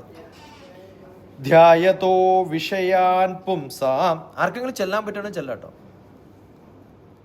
സംഗസ്തേഷൂപജായത്തെ സംഗാത് സംജായത്തെ കാമഹാം കാമാത് ക്രോധോ അഭിജായതേ. ക്രോധം അഭിജായതേ എന്നാണ്. ക്രോധം ഉണ്ടാവും. എപ്പോഴാണ് ഉണ്ടാവുക? കാമമുള്ളിടത്തൊക്കെ ക്രോധം ഉണ്ടാവും, സ്നേഹമുള്ളിടത്തൊക്കെ ദേഷ്യം ഉണ്ടാവും. വളരെ സിമ്പിളാണ്. അതിനെന്താ കാരണം? സംഘാത് സംജായതേ കാമ. കൂടിച്ചേരുന്ന സമയത്ത് എന്തായാലും ഒരു ബോണ്ടേജ് ഉണ്ടാവുമ്പോൾ കണ്ടീഷൻ ഉണ്ടാകും. ആ കണ്ടീഷൻ ഉണ്ടാവുമ്പോൾ സംഘമുണ്ടാവും. ആ സംഘം കാമമായിട്ട് മാറും. സംഘസ്തേഷു ഉപജായതേ ധ്യായതോ വിഷയാൻ പുംസ. കാര്യങ്ങളിൽ വിഷയങ്ങളെക്കുറിച്ച് മാത്രം ചിന്തിക്കുമ്പോഴാണ് ഈ പ്രശ്നം ഉണ്ടാവുക. വിഷയങ്ങളെക്കുറിച്ച് ആവരുത് ചിന്ത. അവയിൽ പ്രീതി ഉണ്ടാവുമ്പോഴാണ് കണ്ടീഷൻ ഉണ്ടാവുക. ഞാനിത് തരാം, ചോക്ലേറ്റ് തരാം, പാട്ട് പാടും. കുറച്ച് കഴിയുമ്പോൾ മക്കൾ എന്ത് പറയും? ഇനി ചോക്ലേറ്റ് പോരാ, സൈക്കിൾ തന്നാൽ ഞാൻ ഫസ്റ്റ് റാങ്ക് മേടിക്കാന്ന് പറയും. ഡിഗ്രി എത്തുമ്പോൾ എന്ത് പറയും? കാറ് മേടിച്ചു തന്നാൽ ഞാൻ ഫസ്റ്റ് റാങ്ക് എടുക്കാം. ഇങ്ങനെ കണ്ടീഷനാവും. അത് ബോണ്ടേജാണ്. അതുണ്ടാക്കരുത്. ക്രോധാത് ഭവതി സമ്മോഹ. ക്രോധം വരുമ്പോൾ നമുക്ക് എന്തുണ്ടാവും? സമ്മോഹം ഉണ്ടാവും. ആ സമ്മോഹം വരുമ്പോഴാണ് അടുത്ത പ്രശ്നം ഉണ്ടാവുക. സമ്മോഹാത് സ്മൃതി വിഭ്രമ. മോഹത്തിൽ നിന്നാണ്. സമ്മോഹം എന്ന് പറഞ്ഞാൽ മോഹം തന്നെയാണ്. മോഹത്തിൽ നിന്നാണ് നമുക്ക് എന്തുണ്ടാവുക? ഓർമ്മക്കേടുണ്ടാവും. വലിയ മോഹങ്ങൾ ഉണ്ടാവുമ്പം എല്ലാ സംഭവങ്ങളും ഓർമ്മയുണ്ടാവില്ല. ഡേ ടു ഡേ അഫെയർ ഒക്കെ മറന്നുപോകും. ഓക്കെ. അത് കഴിഞ്ഞാലോ സ്മൃതിഭ്രംശാത് ബുദ്ധിനാശവും. ആ സമയത്ത് ബുദ്ധി നഷ്ടപ്പെടും. തീർന്നില്ലേ കഥ? ബുദ്ധിനാശാത് പ്രണശ്യതി. അവരുടെ എല്ലാ നാശത്തിനും കാരണം ബുദ്ധിയില്ലായ്മയാണ്. അതുകൊണ്ട് അർജുന, നിനക്ക് എന്തുണ്ട്? ക്രോധമുണ്ട്, അത് പാടില്ല. പിന്നെന്ത് പാടില്ല? സമ്മോഹമുണ്ട്, അത് പാടില്ല. പിന്നെന്തുണ്ട്? സംഘം ഓൾറെഡി ഉണ്ട്. എൻ്റെ മുത്തശ്ശനാണെന്നുള്ള, ഞാൻ ഏറ്റവും സ്നേഹമുള്ള മുത്തശ്ശനോടാണ് അല്ലേ? അപ്പോൾ അയാളാണ് അപ്പുറത്ത് വെക്കുന്നുള്ളൊരു പ്രശ്നമുണ്ട്. സമ്മോഹാത്. അതുകൊണ്ട് നിന്റെ ബുദ്ധിയൊന്നും ശരിക്ക് വർക്ക് ചെയ്യുന്നില്ല.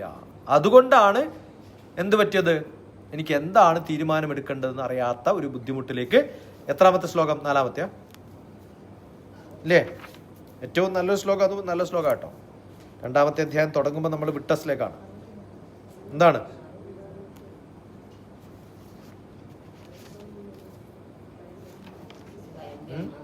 കർപ്പണ്യദോഷ 7-ാമത്തെ കർപ്പണ്യദോഷോപഹതസ്വഭാവാം. എനിക്ക് കർപ്പണ്യദോഷം. എന്തുകൊണ്ടാണ്?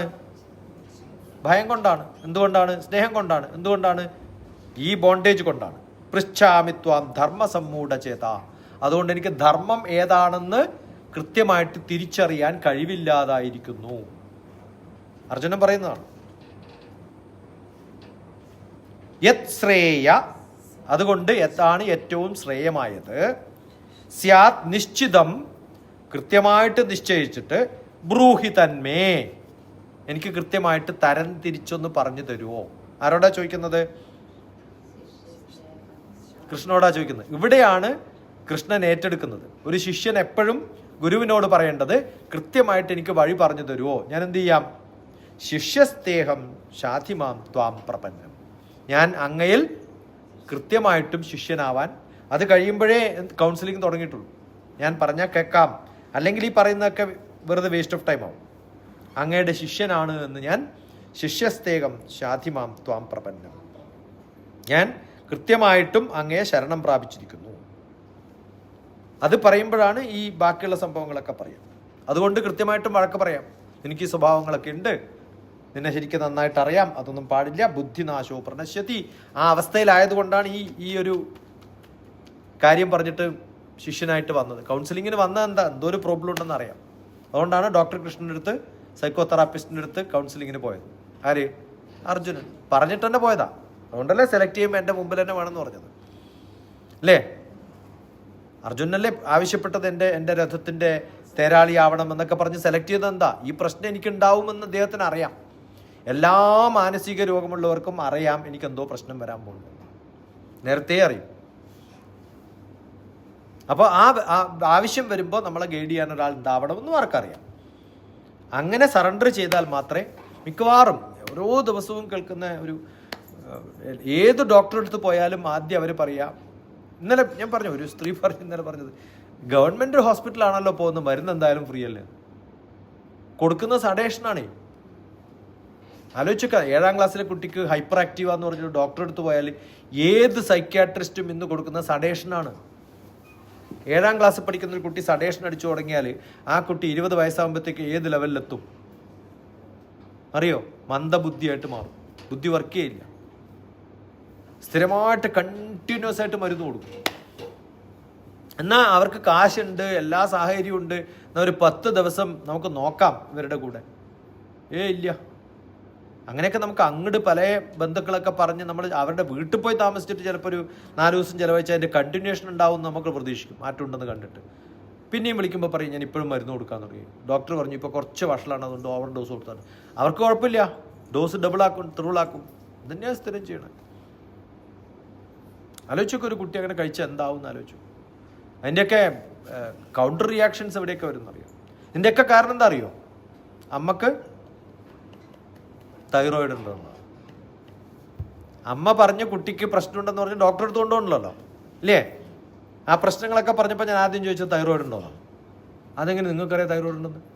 നിങ്ങളുടെ മാനസിക പ്രശ്നമാണ് കുട്ടിയെ മാനസിക പ്രശ്നമാക്കിയിട്ട് ഇവിടെ കൊണ്ടുപോകണത്, ഡോക്ടർ അടുത്ത് കൊണ്ടുവന്നു. ആരടുത്താണ് കൊണ്ടുപോകണത്? മാനസിക ഡോക്ടർ അടുത്ത്. അയാൾ ഈ അമ്മയോട് സംസാരിക്കുമ്പോൾ എപ്പോഴെങ്കിലും പറയുമോ നിങ്ങൾക്ക് തൈറോയിഡ് ഉണ്ടെന്ന്?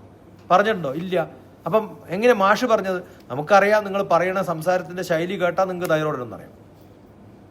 ഓവർ ഫോണാണ്, ഓവർ ഫോൺ പറയും നമുക്ക് ഇന്ന അസുഖം ഉണ്ട്. ആ സ്വഭാവം പറഞ്ഞു കേട്ടാൽ നമുക്ക് മനസ്സിലാവും ഇന്നതാണ് അസുഖം. പക്ഷെ അവർ തയ്യാറല്ല. അവർക്ക് തൈറോയിഡ് ഉണ്ട്, മാനസിക തൈറോയിഡുള്ളവർക്ക് ടെൻഷൻ കൂടുകയും. തൈറോയിഡ് വെറും പ്രശ്നങ്ങൾ ഇതല്ല, കണ്ഠവീക്കം മാത്രമൊന്നുമല്ല. ഇതുണ്ടാവുമ്പോൾ ഉണ്ടാവുന്ന ഒരു മാനസിക അവസ്ഥയുണ്ടല്ലോ, അത് ചെറിയ പ്രായത്തിലൊക്കെ ഉണ്ടായാൽ അത് അനുഭവിക്കുന്ന കുട്ടികളാണ്. അവർക്ക് തോന്നും കാണുന്നവർക്കൊക്കെ പ്രശ്നമാണ്. അപ്പോൾ ഹസ്ബൻഡിനെ കൂട്ടി ഡോക്ടറെ അടുത്ത് പോകാൻ പറ്റില്ല. ആരെ കൂട്ടിയിട്ടേ പോകാൻ പറ്റുള്ളൂ? മക്കള്. അവരെ കൂട്ടി ഡോക്ടറെ അടുത്ത് പോകും. ഡോക്ടർ ടെസ്റ്റ് ചെയ്യില്ല, അത് മാത്രം മരുന്നൊട്ടനെ അടിച്ചു കയറ്റും. അതാണ് ചെയ്യുക. ഇല്ലാത്ത അവസ്ഥയാണ്. അതുകൊണ്ട് കൃത്യമായിട്ട് നമ്മൾ അറിയണം എന്തിനാണ് മരുന്ന് കൊടുക്കേണ്ടത്, എന്താണ് പ്രശ്നം. ഇതിൻ്റെയൊക്കെ കാരണം നമ്മൾ ഡയഗ്നോസ് ചെയ്യുന്നതില്ലാത്തതുകൊണ്ടാണ്. അർജുനനെ കൃഷ്ണൻ കൃത്യമായിട്ട് ഡയഗ്നോസ് ചെയ്തു. കുറേ ചോദ്യങ്ങൾ ചോദിച്ചു. ഇത്രയും ചോദ്യങ്ങളും ഉത്തരങ്ങളും എല്ലാ ഡോക്ടർമാരും അന്യോന്യം പിന്നെ രോഗികളും ഡോക്ടർമാരും ഉണ്ടാവണമെന്നാണ്. അങ്ങനെ ഉണ്ടായാലേ കൃത്യമായിട്ട് പ്രിസ്ക്രിപ്ഷൻ കൊടുക്കാൻ പറ്റുള്ളൂ. ഓക്കെ. ഇപ്പം 2ാമത്തെ അധ്യായത്തിൽ ഒരുവിധം ഏതെങ്കിലും ഉണ്ടോ നിങ്ങൾക്ക് ഇഷ്ടമുള്ള ശ്ലോകം? എനിക്ക് തോന്നുന്ന ശ്ലോകവും ഒക്കെ ചിലതൊക്കെ വിട്ടിട്ടുണ്ട്. 62 എന്ന് പറഞ്ഞപ്പോൾ അത് അവിടെ തന്നെ ഞാൻ എത്തി. അതുകൊണ്ട് 62, 63 62, 63 കൂടെ ചൊല്ലണം. അത് രണ്ടും ഒരേപോലെയുള്ള ശ്ലോകം. ഇതൊക്കെ ഞാൻ പറഞ്ഞു കഴിഞ്ഞതാ ഓൾറെഡി. 4ാം അധ്യായം വരെ ഞാൻ റെക്കോർഡിങ് എനിക്ക് തോന്നുന്നു 5 വരെ കഴിഞ്ഞു, 4 5 കഴിഞ്ഞു. ABC.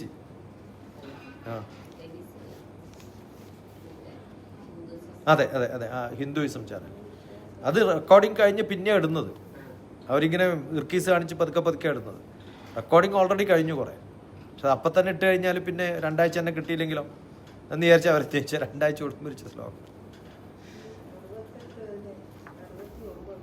ഏതിലെ?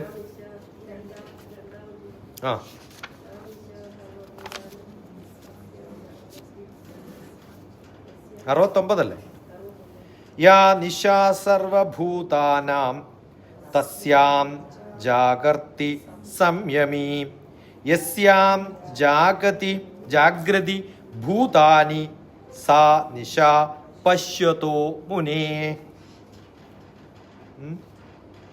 എല്ലാ ജീവികളും, സർവഭൂതാനാം നാം, എല്ലാ ജീവികൾക്കും ഏതൊന്നാണോ ഏത് സമയമാണോ എന്താവുന്നത്? നിശാ, യാ നിശാ, ഏത് സമയമാണോ രാത്രിയാവുന്നത്. സർവഭൂതാനാം യാ നിശാ, ഏത് ജീവികൾക്കും എപ്പോഴാണോ രാത്രിയാവുന്നത്. യസ്യാം എന്താണ്? സംയമി ജാഗർത്തി, ആ രാത്രിയിൽ എന്തുണ്ടാവും? എല്ലാ ഇന്ദ്രിയങ്ങളെയും നയിക്കുന്ന ഒരു ഇന്ദ്രിയം ഉണ്ടാവും. നമ്മുടെ ജിതേന്ദ്രിയ എന്ന് പറയുന്നത്. ജിതേന്ദ്രിതൻ ദുർജടി ദർശനത്തിൽ ത്രിദേശനായി പോവുകയാണ് താനിയെന്ന് പറയാറുണ്ട് കൃഷ്ണനെ കുറിച്ച് പിന്നെ കാണാൻ പോകുന്ന സമയത്ത്. ഈ ഗുരുവിനെ കാണാൻ പോകുന്ന ശിഷ്യനെ കുറിച്ച്, പരശുരാമനെ കുറിച്ച് അങ്ങനെയാണ് പറയുന്നത്. ജിതേന്ദ്രിതൻ ദുർജടി ദർശനത്തിൽ ധൃതേശ്ചനായി പോവുകയാണ് താനിയും. അപ്പം നമ്മുടെയൊക്കെ ഇന്ദ്രിയങ്ങളൊക്കെ പകൽ വർക്ക് ചെയ്യുന്നുണ്ട് ഇല്ലേ? രാത്രി നമ്മളിൽ വർക്ക് ചെയ്യുന്ന ഒരാളുണ്ട്. അതാരാണ്? ജിതേന്ദ്രി. ആരാ ജിതേന്ദ്രി? ഇപ്പം ഞാൻ പറഞ്ഞതാ. ശിവനെ കാണാൻ പരശുരാമൻ പോകുന്നുണ്ടെന്ന് പറഞ്ഞല്ലേ ഞാൻ പറഞ്ഞത്. ജിതേന്ദ്രിതൻ ദുർജടി ദർശനത്തിൽ ധൃതേശ്ചനായി പോവുകയാണ് താൻ. പരശുരാമൻ ആരെ കാണാനാണ് പോണത്? ജിതേന്ദ്രിയൻ. ആരാ ജിതേന്ദ്രിയൻ? ശിവൻ. നമ്മളൊക്കെ മരിച്ചു കഴിഞ്ഞ് ആരായി? ശിവനിൽ ലയം പ്രാപിക്കുന്ന ആളായി. അതാണ് ഇതിനർത്ഥം. മനസ്സിലാവുണ്ടോ? പകലൊക്കെ നമ്മുടെ ഇന്ദ്രിയങ്ങളാണ്. ആ വാക്കുകൾ ശരിക്കും ഓർക്കണം. അതിനെയൊക്കെ ജയിക്കുന്ന ഇന്ദ്രിയം ആരുടെ ഇന്ദ്രിയ? ജിതേന്ദ്രിയൻ. അതാരാ? ശിവനാണ്. അതാണ് നമ്മുടെ സമാധി. ഇന്നത്തെ മെഡിറ്റേഷൻ അല്ല, ഓക്കെ, ഇന്നത്തെ മെഡിറ്റേഷൻ അല്ല, സമാധി. ശിവനിൽ അർപ്പിക്കുന്ന ആ ഒരവസ്ഥയില് തസ്യാം സംയമ്മി ജാഗാർത്തി യസ്യാം ഭൂതാനി ജാഗ്രതി. ആ അവസ്ഥയിലേക്ക് നമ്മൾ ജീവികൾ ആ പോകുന്ന സമയത്ത് ഉണർന്നിരിക്കുന്ന ആ ഒരവസ്ഥയിലേക്ക് സാ പശ്യത്തെ മുന നാശാഹ. അത് പകൽ സമയത്ത് ഉണ്ടാവുന്ന ഒരു ആത്മതത്വം ഉണ്ടല്ലോ നമ്മളിലൊക്കെ ഉള്ള, അത് എന്തായിട്ട് മാറും? ദർശിക്കാൻ സാധിക്കുന്ന ഒരു മഹർഷിയായിട്ട് രാത്രി നമ്മളിൽ വരുമെന്ന്. എന്നുവെച്ചാൽ കർമ്മം ചെയ്യാണ്ട് കണ്ണടച്ചിരിക്കുന്ന ഒരാൾക്കല്ല എന്തുണ്ടാവുക? ജിതേന്ദ്രിയൻ നമ്മുടെ മുന്നിൽ വരിക. ശിവൻ വരണമെങ്കിൽ എന്ത് ചെയ്യണം? പകല് ആരുടെ കൂടെ നിൽക്കണം? പാർവതിയുടെ കൂടെ നിൽക്കണം. ശക്തിയുള്ള രൂപത്തിൽ നിൽക്കണം. നല്ലോണം പണിയെടുത്താലാണ് എന്ത് ചെയ്യാൻ പറ്റുക?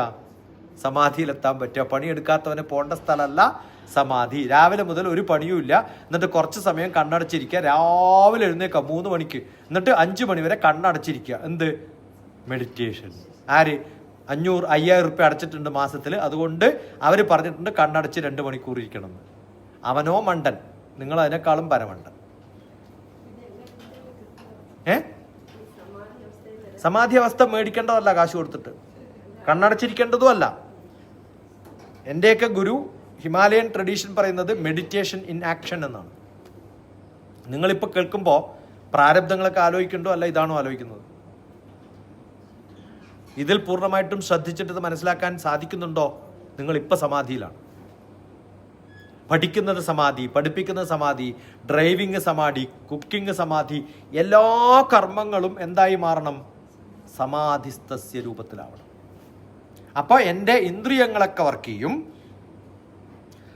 ഈ യോഗയൊക്കെ ചെയ്ത് കഴിഞ്ഞിട്ടൊരു ശവാസനം ഉണ്ടല്ലോ, ഉഫ്, നല്ലോണം ക്ഷീണിച്ച് പണിയൊക്കെ എടുത്തിട്ട സമയത്ത് നമുക്കൊരു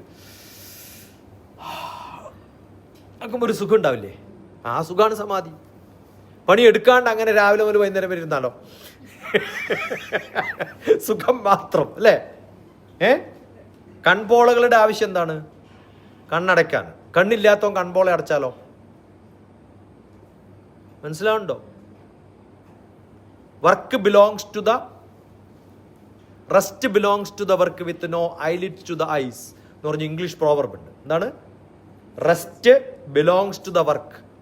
എങ്ങനെയാണോ റെസ്റ്റ് വർക്കിന് ബന്ധപ്പെട്ടിരിക്കുന്നത്, അതുപോലെയാണ് എന്ത്? Eyelids to the eyes. കൺപോളകൾക്ക് കണ്ണിനെ സംരക്ഷിക്കണം. കണ്ണുണ്ടെങ്കിലല്ലേ സംരക്ഷിക്കണ്ടു, അല്ലേ? കൺപോള എന്തിനു വേണ്ടിയിട്ടാണ്? സംരക്ഷിക്കാനാണ്. എന്നാൽ സ്ഥിരമായിട്ട് സംരക്ഷിക്കാന്ന് പറഞ്ഞാൽ അടച്ചുകൊണ്ടിരുന്നാലോ? കണ്ണിനെ കൊണ്ട് വല്ല ആവശ്യമുണ്ടോ? ഇല്ല. പട്ടത്തിന്റെ ആവശ്യം എന്താ? പറപ്പിക്കാനാണ്. എന്നാൽ പറപ്പിക്കാണ്ട് സൂക്ഷിച്ചു വെച്ചാലോ? പട്ടമുണ്ട് വീട്ടിലൊന്നുണ്ടോ? വല്ല കാര്യമുണ്ടോ? ഉണ്ടോ? മുരളിയുടെ ഒരു സിനിമയുണ്ട് പണ്ടത്തെ. മുരളി ഒരു എഞ്ചിനീയറായിട്ട്. സിനിമയുടെ പേര് ഞാൻ പറഞ്ഞു. അയാൾ വളരെ റിച്ച് ആയിട്ടുള്ളൊരു വീട്ടിലാണ്. പണിസ്ഥലത്ത് വേറൊരു ഭാര്യയുണ്ട്. ഇവിടുന്ന് 2 ഇഡ്ഡലിയൊക്കെ കഷ്ടി കൊടുക്കുകയുള്ളൂ, അളന്നിട്ട് മുറിച്ചിട്ടൊക്കെയാണ് കൊടുക്കുക. കാരണം എന്താ? ആരോഗ്യം നോക്കണം എന്നൊക്കെ പറഞ്ഞു. മുരളി ഇതൊക്കെ പറഞ്ഞ് പണിസ്ഥലത്ത് പോയിട്ട് അവിടുന്ന് നല്ലോണം പുട്ടും കടലയൊക്കെ കഴിക്കും. ശരിക്കും അവിടെ എൻജോയ് ചെയ്ത് കഴിക്കും. ഏതാ സിനിമ ഓർമ്മ? അവസാനം മുരളി അതിനകത്തൊരു കഥ പറയുന്നുണ്ട്. ജീവിതം ചില്ലുകൂട്ടിൽ വെച്ച് സൂക്ഷിച്ച് ആൾക്കാരെ കാണിക്കാനുള്ളതല്ല. നമ്മളൊക്കെ അങ്ങനെയാണ്, വളരെ സ്ട്രിക്റ്റ് ആയിട്ട് ജീവിക്കും. എന്താ കാര്യം ഇതുകൊണ്ടൊന്നും വലിയ കാര്യമൊന്നുമില്ല. നിങ്ങളുടെ ധാരണ വളരെ ഡിസിപ്ലിൻഡ് ആയിട്ടൊക്കെ ജീവിച്ചു കഴിഞ്ഞാൽ കുറേ കാലം ജീവിക്കും. പ്രശ്നങ്ങളുണ്ട്. എന്തൊക്കെ പ്രശ്നമെന്നറിയോ അതുകൊണ്ടുണ്ടാവുക? എനിക്ക് നന്നായിട്ടറിയാം. എൻ്റെ അടുത്ത ആൾക്കാരാണ്. രാവിലെ എഴുന്നേറ്റ് കഴിഞ്ഞാൽ എന്ത് ചെയ്യും? ഇതാ എന്നൊക്കെ ആരോ പഠിപ്പിച്ചോട്ടുണ്ട്. ഇത് ചെയ്യുന്നതേ മഹാപരാധം. എന്താ കാരണം എന്നറിയോ? അവിടെയൊക്കെ പൊല്യൂഷനാണ്. നിങ്ങൾ ഇന്ന് വലിക്കുമ്പോൾ എല്ലാ പൊല്യൂഷനും അകത്ത് കയറുവേ. പിന്നെ അവസാനം റെസ്പിറേറ്ററി പ്രോബ്ലം വരും. മനസ്സിലാവുണ്ടോ? അങ്ങനെ ആരും ശ്വസിക്കാൻ പഠിപ്പിക്കരുത്, പഠിക്കരുത് എന്നാണ്.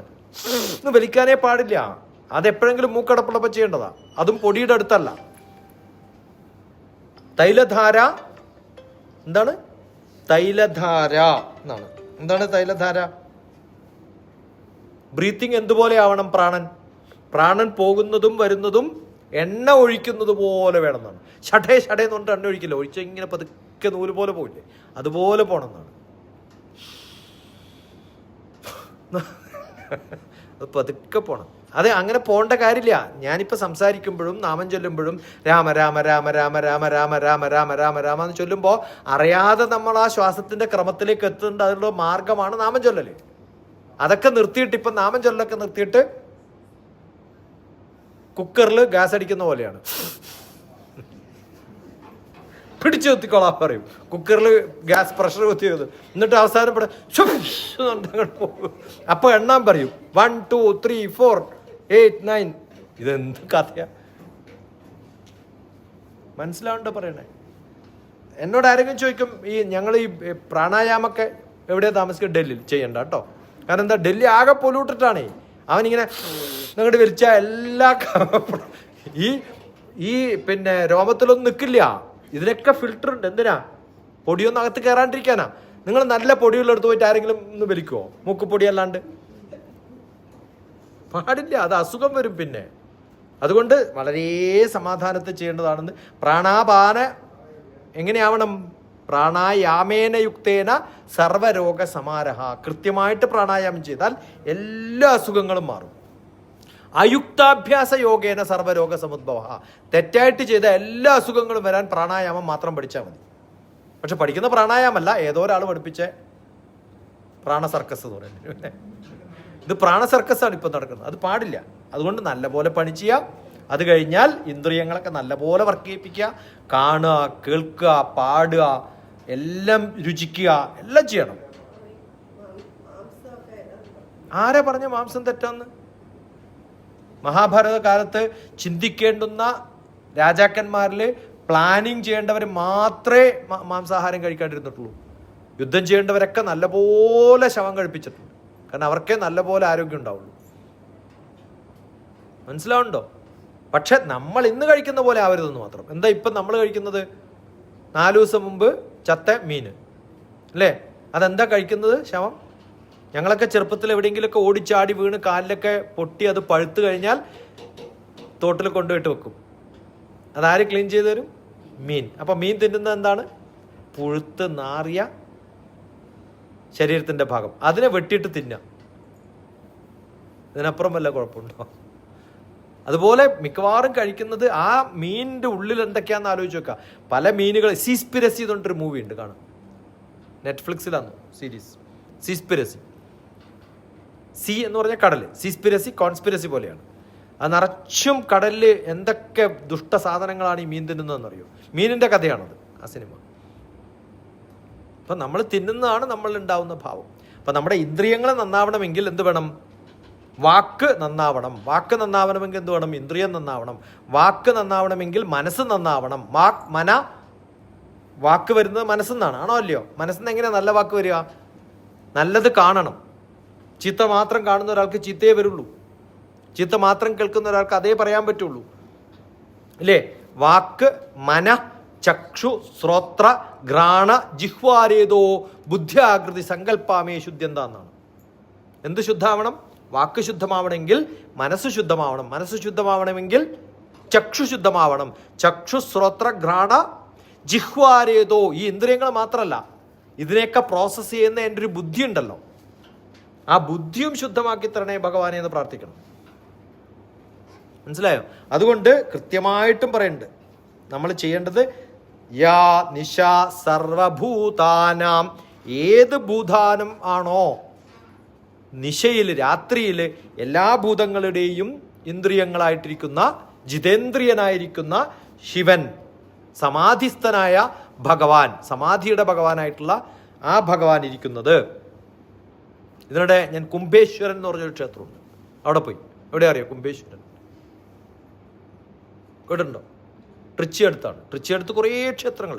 നമ്മുടെ ഏറ്റവും വലിയ ക്ഷേത്ര സമുച്ചയങ്ങളുടെ ഒരു സങ്കല്പം എന്ന് പറയുന്നത് തമിഴ്നാടാണ്. ഓക്കെ, അമൃതകുംഭം പോലെ കുംഭം കൊണ്ടുപോയ ആ കുംഭത്തെ ഒരു അമ്പെയ്ത് പൊട്ടിച്ച് അവിടെ ഉണ്ടാക്കി രണ്ടാമതും അവിടെ ഒരു ഭഗവാൻ സൃഷ്ടിച്ചിട്ടുള്ള ആ കുംഭത്തിൻ്റെ നിന്നും വീണിട്ടുള്ള ശകലങ്ങളൊക്കെ അവിടെ ഇവിടെയൊക്കെ ക്ഷേത്രങ്ങളായി മാറിയ ശിവൻ ആവുന്ന ഒരു വില്ലാളിയാണത് ചെയ്തത്. അവിടെ ശിവനാണ് പ്രതിഷ്ഠ, കുംഭേശ്വരൻ എന്നാണ്. കുംഭത്തിലെ അമൃതിനെ വെട്ടിപ്പൊളിച്ച് എല്ലാവർക്കും ഡിസ്ട്രിബ്യൂട്ട് ചെയ്ത് കൊടുത്ത ആളാണ് ആര്? കുംഭേശ്വരൻ. കഥകൾ എന്ത് രസകരമായ കഥകളാണ്. അവിടെയൊക്കെ നമ്മൾ എത്തുമ്പോഴാണ് നമ്മുടെ സൗത്ത് ഇന്ത്യ എത്ര സ്ട്രോങ് ആണ്. കേരളമല്ല, കേരളം പിന്നെ ഉണ്ടായിട്ടുള്ള ചെറിയ സ്ഥലമല്ലേ അല്ലേ? ഒരു കാലത്ത് കേരളം എന്ന് പറയുന്നത് ഈ എല്ലാ ഭാഗവും അതിനകത്തുള്ളതാണ്. അതിനടുത്ത് ഒരു ക്ഷേത്രത്തിൽ പോയപ്പോഴാണ് നമ്മളിത് കണ്ടത്. എന്ത് കേരളത്തിൻ്റെ ഭാഗവും അതിനകത്ത്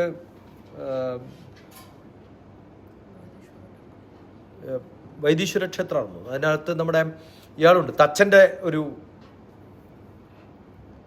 ഒരു സങ്കല്പവും അവിടെയുണ്ട്.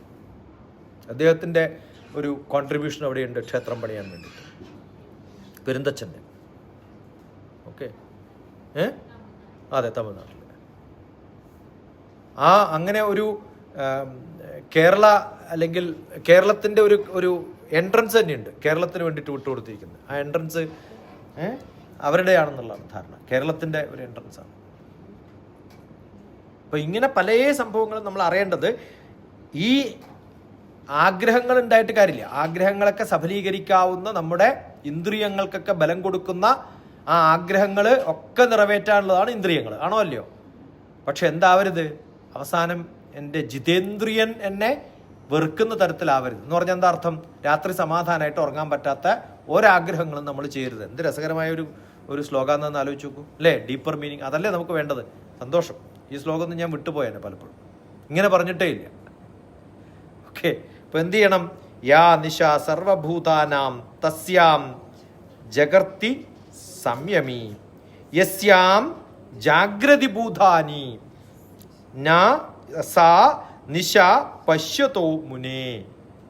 അങ്ങനെയുള്ള ഒരവസ്ഥയിലേക്ക് എന്നെ എത്താൻ സാധിക്കുന്ന ഒരു മഹർഷിയുടെ സങ്കല്പം, അത് ഏത് ആത്മതത്വത്തെയാണോ നമുക്ക് ദർശിക്കാൻ നമുക്ക് സാധിക്കുന്നത്, ആ അവസ്ഥയിൽ ഒരു മുനിയുടെ അവസ്ഥയിൽ പ്രാപിക്കാൻ എന്ന് വെച്ചാൽ എനിക്ക് ആരായി മാറാൻ സാധിക്കണം? രാത്രി ശിവനായിട്ട്, ഭഗവാനായിട്ട് മാറാൻ സാധിക്കണം. ആ നിദ്രയിലേക്ക് എനിക്ക് പോകാൻ സാധിക്കണം. സാ പശ്യത മുനേ നിശാഹ. ആ പകല് അത് കഴിഞ്ഞിട്ട്, പകല് കഴിഞ്ഞിട്ട് രാത്രി എത്തുമ്പോഴത്തേക്കും യസ്യാം ഭൂതാനി ജാഗ്രതി, ഏത് ജീവിക്കാണോ ഉണർന്നിരിക്കുമ്പോൾ ഇതൊക്കെ ചെയ്യാൻ സാധിക്കുന്നത്, അവർക്കേ രാത്രി അവസ്ഥയിലേക്ക് എത്താൻ പറ്റുള്ളൂ എന്നാണ് ഭഗവാൻ പറയുന്നത്. കാരണം കർമ്മം ചെയ്യാതെ നീ ഒളിച്ചോടിപ്പോയാൽ നിനക്ക് സമാധാനം കിട്ടും തോന്നുന്നുണ്ടോ എന്നാണ് ചോദ്യം. കിട്ടുമോ? ഇല്ല. അതുകൊണ്ട് പാർവതി ഉള്ളിടത്തേ, ശക്തി ഉള്ളിടത്തേ എന്തുണ്ടാവുള്ളൂ? സമാധി ഉണ്ടാവുള്ളൂ, ശിവനുണ്ടാവുള്ളൂ. അതുകൊണ്ട് അസുഖങ്ങളുള്ളവർക്കല്ല എന്ത്? സമാധി, മെഡിറ്റേഷൻ. ഇപ്പം എന്താ ചെയ്യണത്? നിങ്ങൾക്ക് വല്ല കുഴപ്പമുണ്ടോ? മെഡിറ്റേറ്റ് ചെയ്യൂ. എക്സാം വരുന്നുണ്ടോ? മെഡിറ്റേറ്റ് ചെയ്യൂ. ഞാൻ ചോദിക്കണത്, സ്വാമി വിവേകാനന്ദന്റെ പറഞ്ഞിട്ടുള്ള എന്താണെന്നറിയോ? You cannot meditate on crossroads എന്നാണ്. നിങ്ങൾക്ക് എന്താ ചെയ്യേണ്ടതെന്നൊരു കൺഫ്യൂഷൻ വരുമ്പോൾ എന്ത് ചെയ്യാൻ പറ്റില്ല. എന്നിട്ട് ഇപ്പം ചെയ്യുന്ന എന്താ? നിങ്ങൾക്ക് എന്തെങ്കിലും പ്രശ്നമുണ്ടോ? മെഡിറ്റേഷൻ. ഇത് ശരിക്കും പഠിക്കാത്തതുകൊണ്ടാണ്. കാരണം 6 മാസം എവിടെയെങ്കിലും പഠിച്ചു കഴിഞ്ഞാൽ ഉടനെ എന്ത് ബോർഡ് വെക്കും? യോഗ ആചാര്യൻ. അവൻ ശ്വാസം മുട്ടിന് വേറെ എവിടെയെങ്കിലും പോകും.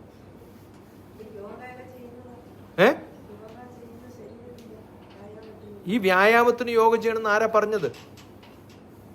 നല്ലോണം പണിയെടുക്ക്, വീട്ടില് നിലം തുടക്ക്, കുളിക്കുമ്പോൾ ഷവറില്ലാണ്ട് കുളിച്ചാൽ മതി. വെള്ളം എടുത്തിട്ടൊന്ന് 4 പ്രാവശ്യം മുക്കി. ഏട്ടൻ ചോദിക്കും എങ്ങനെയുണ്ട് ഒരു ആരോഗ്യം? ബക്കറ്റിൽ വെള്ളം എടുത്തിട്ട് മഗ് കൊണ്ട് കുളിക്കാൻ പറ്റുന്നുണ്ട്. പിന്നെന്താ വേണ്ടത്? ഏറ്റവും വലിയ ആരോഗ്യതാണ്. മനസ്സിലാവുന്നുണ്ടോ? ആണോ അല്ലയോ? എത്ര പ്രാവശ്യം? അതാണ് ആരോഗ്യം. ആരോഗ്യം എന്ന് പറയുന്നത് എന്താണ്? നമുക്ക് ചെയ്യാനുള്ള പണി നമുക്ക് ചെയ്യാൻ പറ്റണം എന്നുള്ളതാണ്. ആണോ അല്ലയോ? ഞാൻ തലകുത്തി നിന്നാൽ എനിക്ക് ആരോഗ്യം ഉണ്ടാവും. എന്നാൽ ഏത് ഭഗവാനാണ് തലകുത്തി നിന്നുള്ളത് ഇതുവരെ പറയും? നമ്മുടെ മഹർഷിമാരുടെ, യോഗാചാര്യന്മാരുടെ ഒക്കെ പടം ഉണ്ടല്ലോ. പതഞ്ജലിയുടെ തലകുത്തി നിൽക്കുന്ന ഒരു പടം കാണിച്ചു തരാൻ പറ്റുമോ? പറയേ. ശീർഷാസനം പഠിപ്പിക്കുന്ന യോഗാചാര്യനോട് ചോദിക്കുക. നമ്മുടെ ശിവൻ അടക്കം തലകുത്തി നിന്നിട്ടില്ല. ഉണ്ടോ? ഇല്ല. യോഗ എന്ന് പറയുന്നത് നമുക്ക് പറ്റാത്ത ഒരു എക്സർസൈസും ചെയ്യാനല്ല. പതഞ്ജലി പറഞ്ഞിട്ടില്ല. പതഞ്ജലി എന്താ പറഞ്ഞിരിക്കുന്നത്? യോഗേന ചിത്തസ്യ, യോഗ മനസ്സിന് വേണ്ടിയിട്ടാണ്. പദേന വാച, നല്ല കമ്മ്യൂണിക്കേഷൻ സ്കിൽ ഉണ്ടാക്കാൻ വേണ്ടിയിട്ടാണ്. മലം ശരീരസ്യക വൈദ്യകേന, ശരീരത്തിൻ്റെ മലങ്ങളെയൊക്കെ മാറ്റാനുള്ള കഴിവിന് വേണ്ടിയിട്ടാണ്. അതിലാരും ഈ എക്സർസൈസ് പറഞ്ഞിട്ടില്ല. ചെയ്തോളൂ, പറ്റുകയാണെങ്കിൽ കുഴപ്പമൊന്നുമില്ല. പഠിക്കണ്ടെന്ന് ഞാൻ പറഞ്ഞിട്ടില്ല, ഞാനും പഠിച്ചിട്ട് തന്നെയാണ്. 3-4 വർഷം നന്നായിട്ട് പഠിച്ചു. അത് കഴിഞ്ഞ് ഇതുവരെ ചെയ്തിട്ടില്ല. കാരണം LKG ABCD എഴുതിയാൽ ഇപ്പോഴും എഴുതിക്കൊണ്ടിരിക്കണം. വേണോ? യോഗ എന്ന് പറയുന്നത് ഫിസിക്കൽ എക്സർസൈസ് അല്ല, ആദ്യം മനസ്സിലാക്കുക. യോഗ എന്ന് പറയുന്നത് യമ, നിയമ, ആസന, പ്രാണായാമ, പ്രത്യാഹാര, ധാരണ, ധ്യാന, സമാധിയാണ്. ആ സമാധിയിലെത്തുകയാണ് വേണ്ടത്. അതിൽ ആദ്യം വേണ്ടത് യമ, നോൺ വയലൻസ്. വയലൻ്റ് ആവാണ്ടിരിക്കുകയല്ല. വഴക്ക് പറയുമ്പം ഷൗട്ട് ചെയ്യും നമ്മൾ, പക്ഷെ എൻ്റെ ഹാർട്ട് ബീറ്റ് ചേഞ്ച് ചെയ്യില്ല. നിയമം, ഡിസിപ്ലിൻ ഉണ്ടാവണം. കൃത്യസമയത്ത് നമ്മളൊരു കാര്യം തീരുമാനിച്ചാൽ ആ സമയത്ത് ചെയ്യാൻ തീരുമാനിക്കുക. ഡിസിപ്ലിൻ എല്ലാ കാര്യത്തിലും. അങ്ങനെ ഓരോ കാര്യങ്ങളിലും നമ്മൾ പറഞ്ഞെത്തുമ്പോൾ അവസാനം നമ്മൾ എത്തിപ്പെടുന്നൊരവസ്ഥയാണ് എന്ത്? സമാധി. അവിടെ ഫിസിക്കൽ എക്സസൈസ് പറഞ്ഞിട്ടുണ്ട്. യോഗ, യമ, നിയമ, ആസനം. ആസനം എന്ന് പറഞ്ഞാൽ എന്താണ്? സുഖാസനമാണ്. എന്താണ് സുഖാസനം? നമുക്ക് ഏതാണോ സൗകര്യത്തിൽ ഇരിക്കാൻ പറ്റുന്ന വിധം അതുപോലെ ഇരിക്കാൻ, അതുപോലെ നടക്കാൻ, അതുപോലെ ചെയ്യാൻ, എനിക്ക് ചെയ്യാൻ പറ്റുന്ന കാര്യങ്ങളൊക്കെ ചെയ്യാനുള്ള കഴിവെനിക്കുണ്ടാവും. ഇപ്പം ഞാനിപ്പം ഇങ്ങനെ എയർ കണ്ടീഷൻ റൂമിൽ ക്ലാസ് എടുത്തുകൊണ്ടിരിക്കുന്നതാണ് എൻ്റെ പണി. ഞാൻ നാളെ പറമ്പിൽ പണിയെടുക്കണം എന്ന് പറഞ്ഞാൽ ചിലപ്പോൾ ഒരു നടുവേദനയോ അല്ലെങ്കിൽ മേലുവേദനയോ ഒക്കെ വന്നു വരും. 4 ദിവസം പണിയെടുത്താലോ ഇത് ശീലമാവും. ഇത്രയല്ലേ ഉള്ളൂ. എനിക്ക് എന്ത് പണിയാണോ ചെയ്യേണ്ടത് അത് ചെയ്യാൻ എനിക്ക് സാധിക്കുമെങ്കിൽ ഞാൻ എന്തായി? ശരീരത്തിന് കഴിവുള്ള ആളായിട്ട് മാറി. ഇനി അത് പറ്റില്ല എന്ന് വിചാരിക്കുക, അത് ചെയ്യേണ്ടെന്ന് വെക്കുക. ഇത്രയല്ലേ ഉള്ളൂ. എല്ലാവർക്കും എല്ലാ പണിയും ചെയ്യാൻ പറ്റുമോ? പറ്റില്ല. അപ്പം എന്തിനാ പിന്നെ ചെയ്യണത്? എൻ്റെ പണി ചെയ്യാൻ പറ്റുന്ന കാര്യം ഞാൻ ചെയ്താൽ മതി. പ്രാണായാമം എല്ലാവരും ഒരേപോലെ ചെയ്യാൻ പറ്റുമോ? പറ്റില്ല. ഞാൻ വിശ്വസിക്കുന്ന പോലെ നിങ്ങൾക്ക് പറ്റില്ല. ഓരോരാൾക്കും അവരവർക്ക് പറഞ്ഞു. അതെന്ത് ചെയ്യണം? അതിനാണ് നാമജപം. നല്ലപോലെ നാമം ജപിച്ചാൽ നമുക്ക് എങ്ങനെയാണോ ശ്വാസത്തെ ക്രമീകരിക്കാൻ പറ്റുന്നത് അത് മതി. എല്ലാ ക്ഷേത്രങ്ങളിലും നമ്മൾ പോയിട്ട് പ്രദക്ഷിണം നടത്തുക, നമസ്കാരം ചെയ്യുക. എന്നാൽ ശരിക്കും ചെയ്തിട്ടുണ്ടോ യോഗ ചെയ്യുന്ന ഒരാൾ? കൃത്യമായിട്ട് ചെയ്യാൻ പറ്റുമോ? ഏറ്റവും ഫിസിക്കലി ഫിറ്റ് ആയിട്ടുള്ള 2 പിള്ളേർ മോനിങ്ങൾ വാ. ആരാ? ഗേൾസ് തയ്യാറാണോ? വാ അവിടെ സ്റ്റേജിൻ്റെ മുകളിൽ.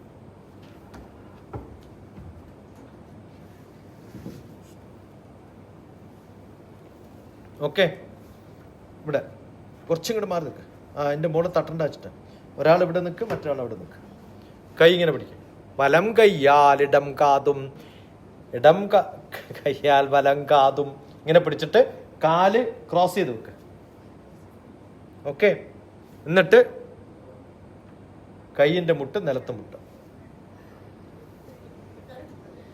ചെയ്യ.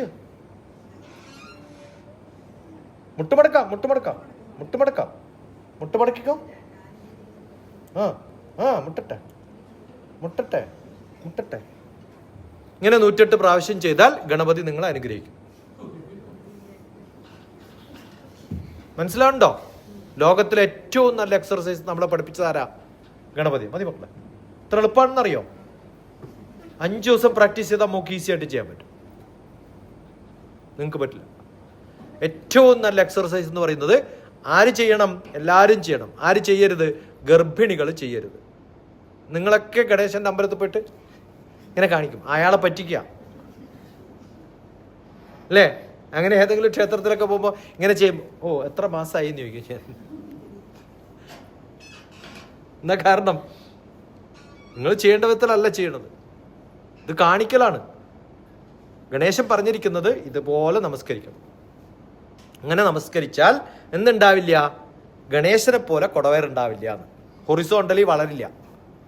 നമ്മളൊക്കെ ഹൊറിസോണ്ടലി അങ്ങോട്ടും ഇങ്ങോട്ടൊക്കെ വളരാൻ കാരണം എന്താ? ഇത് ചെയ്യാത്തതുകൊണ്ടാണ്. ഇതാണ് ലോകത്തിലെ ഏറ്റവും നല്ല എക്സർസൈസ്. പണ്ട് നമ്മളൊക്കെ ചെയ്തിരുന്നു. എന്തുകൊണ്ടാ? മാത്തമാറ്റിക്സ് പഠിക്കാണ്ടിരുന്നാൽ ഇതാണ് പണിഷ്മെന്റ്. ആണോ അല്ലയോ? അല്ലേ? എന്തുകൊണ്ടാ ചെയ്തത്? അങ്ങനെ ചെയ്താൽ ബുദ്ധി വളരും. പണിഷ്മെന്റ് എന്തിനാ ചെയ്തത്? പണിഷ്മെന്റ് അല്ലാതെ അതിനുള്ള എക്സർസൈസാണ്. അത് ചെയ്താൽ മാത്സ് നല്ലപോലെ പഠിക്കാൻ പറ്റുന്നതാണ്. നല്ലപോലെ പഠിക്കണമെങ്കിൽ എന്ത് ചെയ്യണം? ഇത് ചെയ്യുക കുറേ പ്രാവശ്യം. ഞാനൊക്കെ അസലായിട്ട് ചെയ്തിട്ടുണ്ട്. എൻ്റെ ഗുരു വന്ന സമയത്ത് എന്നോട് ചെയ്യാൻ പറ്റില്ല, കാരണം ഈ പ്രായത്തിലൊന്നും ചെയ്യരുത്, നമുക്ക് എപ്പോഴാണ് വീണ് പോവാന്ന് പറയാൻ പറ്റില്ല. എന്നോട് വിളിച്ചിട്ടില്ല. ഞങ്ങളിങ്ങനെ പ്രോഗ്രാം നടത്തുന്നുണ്ട്. പിന്നെ ഹൈദരാബാദിലെ ബൊല്ലാറം എന്ന് പറയുന്ന ഒരു അയ്യപ്പ ക്ഷേത്രത്തിലാണ് പ്രഭാഷണം. ഗുരു പ്രഭാഷണത്തിൽ വന്ന് ഞാനാ കൊണ്ടുപോയത്. ഒന്ന് എൻ്റെ ഫാമിലിയൊക്കെ ഇരിക്കുന്നുണ്ട്, എൻ്റെ മോൻ ആ പ്രായമുള്ളൂ. ധൈര്യത്തിൽ വിളിച്ചു, മോൻ ഇങ്ങോട്ട് അവിടെ ഒന്ന് ചെയ്യാൻ പറഞ്ഞു. അവനങ്ങാണ്ട് ചെയ്യാൻ പറ്റിയിട്ടില്ലെങ്കിൽ എൻ്റെ കഥ തീർത്തന്നെ ആണോ അല്ലയോ? അവൻ ഈസി ആയിട്ട് ചെയ്തിട്ട് പോയി. അപ്പം നമ്മൾ പഠിപ്പിക്കുന്നത് ആരെ പഠിപ്പിക്കണം? ആദ്യം വീട്ടിൽ കൃത്യമായിട്ട് പഠിപ്പിക്കണം. അത് ചെയ്യാൻ മക്കൾക്ക് പഠിപ്പിക്കേണ്ടത് അമ്മയുടെ കടമയാണ്. നമ്മൾ ചെയ്യണം എന്നല്ല പറയുന്നത്. അതുകൊണ്ട് യോഗ ചെയ്യേണ്ടത് ആരല്ല? 60 വയസ്സാകുമ്പോൾ പോയിട്ട് ചെയ്യേണ്ടതല്ല യോഗ. 6 വയസ്സ് മുതൽ 60 വയസ്സ് വരെ ചെയ്യേണ്ടതാണ് യോഗ. മനസ്സിലായോ? ആണ് ചെയ്യേണ്ടത്. അതുകൊണ്ടാണ് ഞാനിപ്പോൾ കാണിക്കാത്തത്. പണ്ട് ഞാൻ കാണിച്ചിരുന്നു കുറേ, ഇപ്പം അത് കാണിക്കാറില്ല. കാരണം വെച്ചാൽ 3-4 ദിവസം കൂടി ഇവിടെ നിൽക്കണ്ടേ, ഉറപ്പില്ലല്ലോ. ഞാൻ വീണ് പോയാൽ എനിക്കല്ല കുഴപ്പം, അങ്ങേർക്കാ കുഴപ്പം. മനസ്സിലാവുന്നുണ്ടോ? അതുകൊണ്ട് പാരമ്പര്യമായിട്ട് അമ്മ തന്നിട്ടുള്ള കുറേ പ്രശ്നങ്ങളുണ്ട് എനിക്ക്. അതെല്ലാവർക്കും ഉണ്ടാവുമല്ലോ അല്ലേ? അത് അറിഞ്ഞിട്ടേ ഞാൻ പെരുമാറാവൂ. അതുകൊണ്ടാണ്. നിങ്ങൾ ആരെങ്കിലും ആണെങ്കിൽ ഇങ്ങനെ ഇരിക്കില്ല, നിങ്ങൾ ആരെങ്കിലും ആണെങ്കിൽ ഇങ്ങനെ യാത്ര ചെയ്യൂല. അത്രയും പ്രശ്നങ്ങളൊക്കെ ഉണ്ടാവും. പക്ഷെ എന്നാലും എന്താണ് ചെയ്യേണ്ടത്? സുഖമായിട്ട് ഉറങ്ങണമെങ്കിൽ എന്ത് വേണം? പകൽ ഇന്ദ്രിയങ്ങളൊക്കെ അസലായിട്ട് വർക്ക് ചെയ്യണം. അതാണ് വേണ്ടത്. നല്ല ബ്യൂട്ടിഫുൾ ശ്ലോകം 69.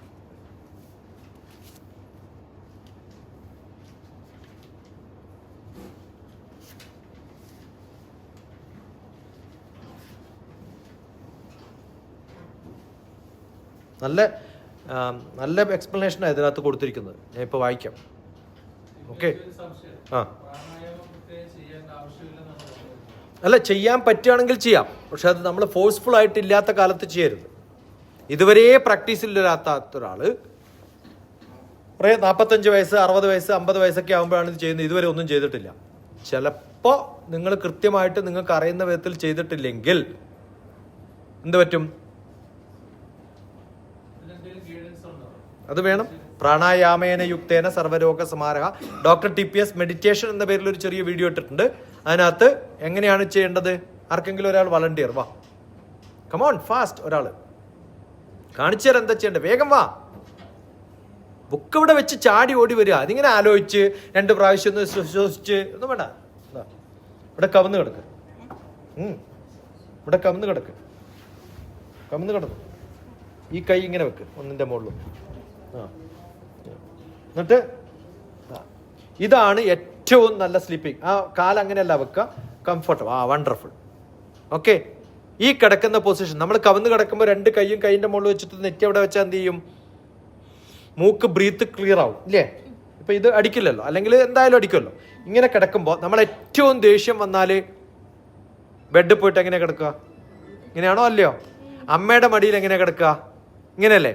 അപ്പോൾ എപ്പോഴാണ് നമ്മൾ ബ്രീത്തിങ്ങും മെഡിറ്റേഷനും സമാധി എന്നൊക്കെ പറയുന്നത്? ഏതവസ്ഥയിലാണ് കിടക്കേണ്ടത്? ഈ അവസ്ഥയിലാണ്. അപ്പോൾ എന്ത് പറ്റും? നമ്മുടെ ടെമ്മി താഴത്തോട്ടും മുകളിലോട്ടും പോകുന്നത് നമുക്ക് ഫീൽ ചെയ്യണ്ടോ? അപ്പോൾ ആ അറിവാണ് പ്രാണായാമം. ഞാൻ പ്രാണൻ ഉള്ളിലും പുറത്തും എടുക്കേണ്ടത് ഇപ്പം നമ്മൾ ഇങ്ങനെ ഇരിക്കുമ്പോൾ അറിയില്ല. അറിയോ? ഇങ്ങനെ കിടക്കുമ്പോഴാണെങ്കിലോ അതറിയും. അത് ശ്രദ്ധിച്ചുകൊണ്ടിരുന്നാൽ തന്നെ പ്രാണായാമമായി. അത് ശ്രദ്ധിക്കുമ്പോൾ തന്നെ നമ്മളിൽ ഒരു എന്തുണ്ടാവും? ഒരു ചെറിയ തരത്തിലുള്ള ഒരു ഫ്രീക്വൻസി നമ്മളിൽ മാറ്റം ഉണ്ടാവും. ഇത് ഡോക്ടർ TPS മെഡിറ്റേഷൻ നടിച്ചാൽ ഇങ്ങനെ കിടക്കണമെന്നും ഇങ്ങനെ ശ്വസിക്കണമെന്നും. എന്നിട്ട് എന്ത് ചെയ്യാൻ പറ്റും? നിങ്ങളുടെ പ്രാണൻ നിങ്ങളുടെ തലയിലും മൂക്കിലും കാലിലും കയ്യിലും ശരീരത്തിൻ്റെ ഓരോ ഭാഗത്തും പതുക്കെ പതുക്കെ കൊണ്ടുപോയി ശ്രദ്ധിച്ചിട്ട് കുറേ സമയം, ഒരു 20 മിനിറ്റോളമുള്ളൊരു ഓഡിയോ ഉണ്ട്. വീഡിയോ കാണണ്ട, വേണമെങ്കിൽ ഒരു പ്രാവശ്യം കണ്ടോളൂ. കാരണം എൻ്റെ ഗുരുക്കന്മാരുടെ പടം അതിനകത്ത് വെച്ചിട്ടുണ്ട്. അത് ആൾക്കാരുടെ പടമല്ല, ഞാനും ഗുരുവും ഇരിക്കുന്നൊരു പടവും ഒക്കെ കാണാം. പക്ഷെ ആ ഓഡിയോയിൽ ശ്രദ്ധിച്ചു കഴിഞ്ഞാൽ എൻ്റെ കാലിലേക്ക് പോകണം, ശരീരത്തിലേക്ക് ഓരോ ഭാഗത്തേക്കും പോകണം എന്ന് പറയും. അങ്ങനെയാണ് നമ്മൾ ഏറ്റവും ഡിപ്രസ്ഡ് ആകുമ്പോൾ. ലോകത്തിലെ ഏറ്റവും നല്ല മെഡിറ്റേഷൻ സെൻറ്റർ എവിടെയാണെന്നറിയോ?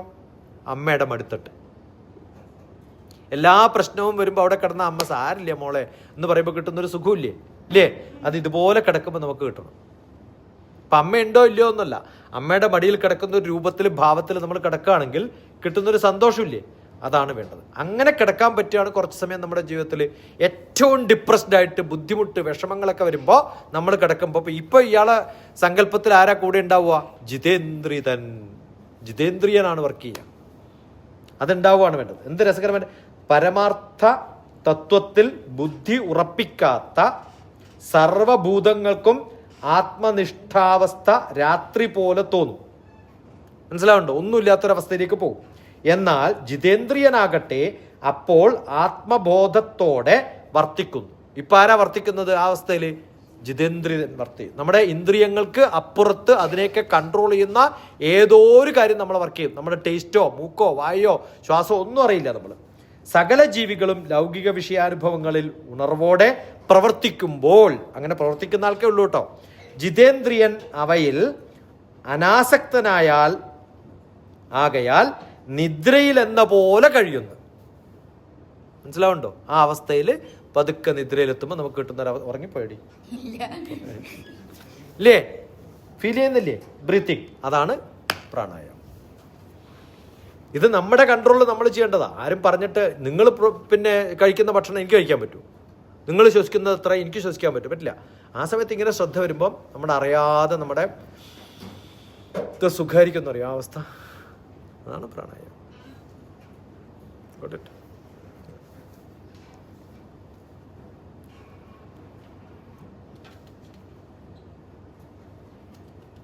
എല്ലാ ശ്ലോകവും ഇമ്പോർട്ടൻ്റ് ആണ്. അപ്പം അങ്ങനെ എനിക്ക് ബുദ്ധിമുട്ടാണ്. രണ്ടാമത്തെ അധ്യായത്തിൽ വലിയ ബുദ്ധിമുട്ടാണ്.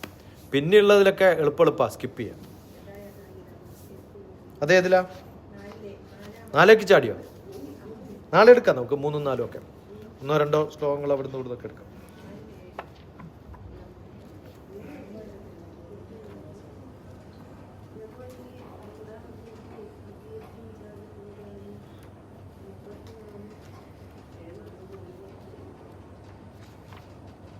അങ്ങനെ കുറേ ഉണ്ട്.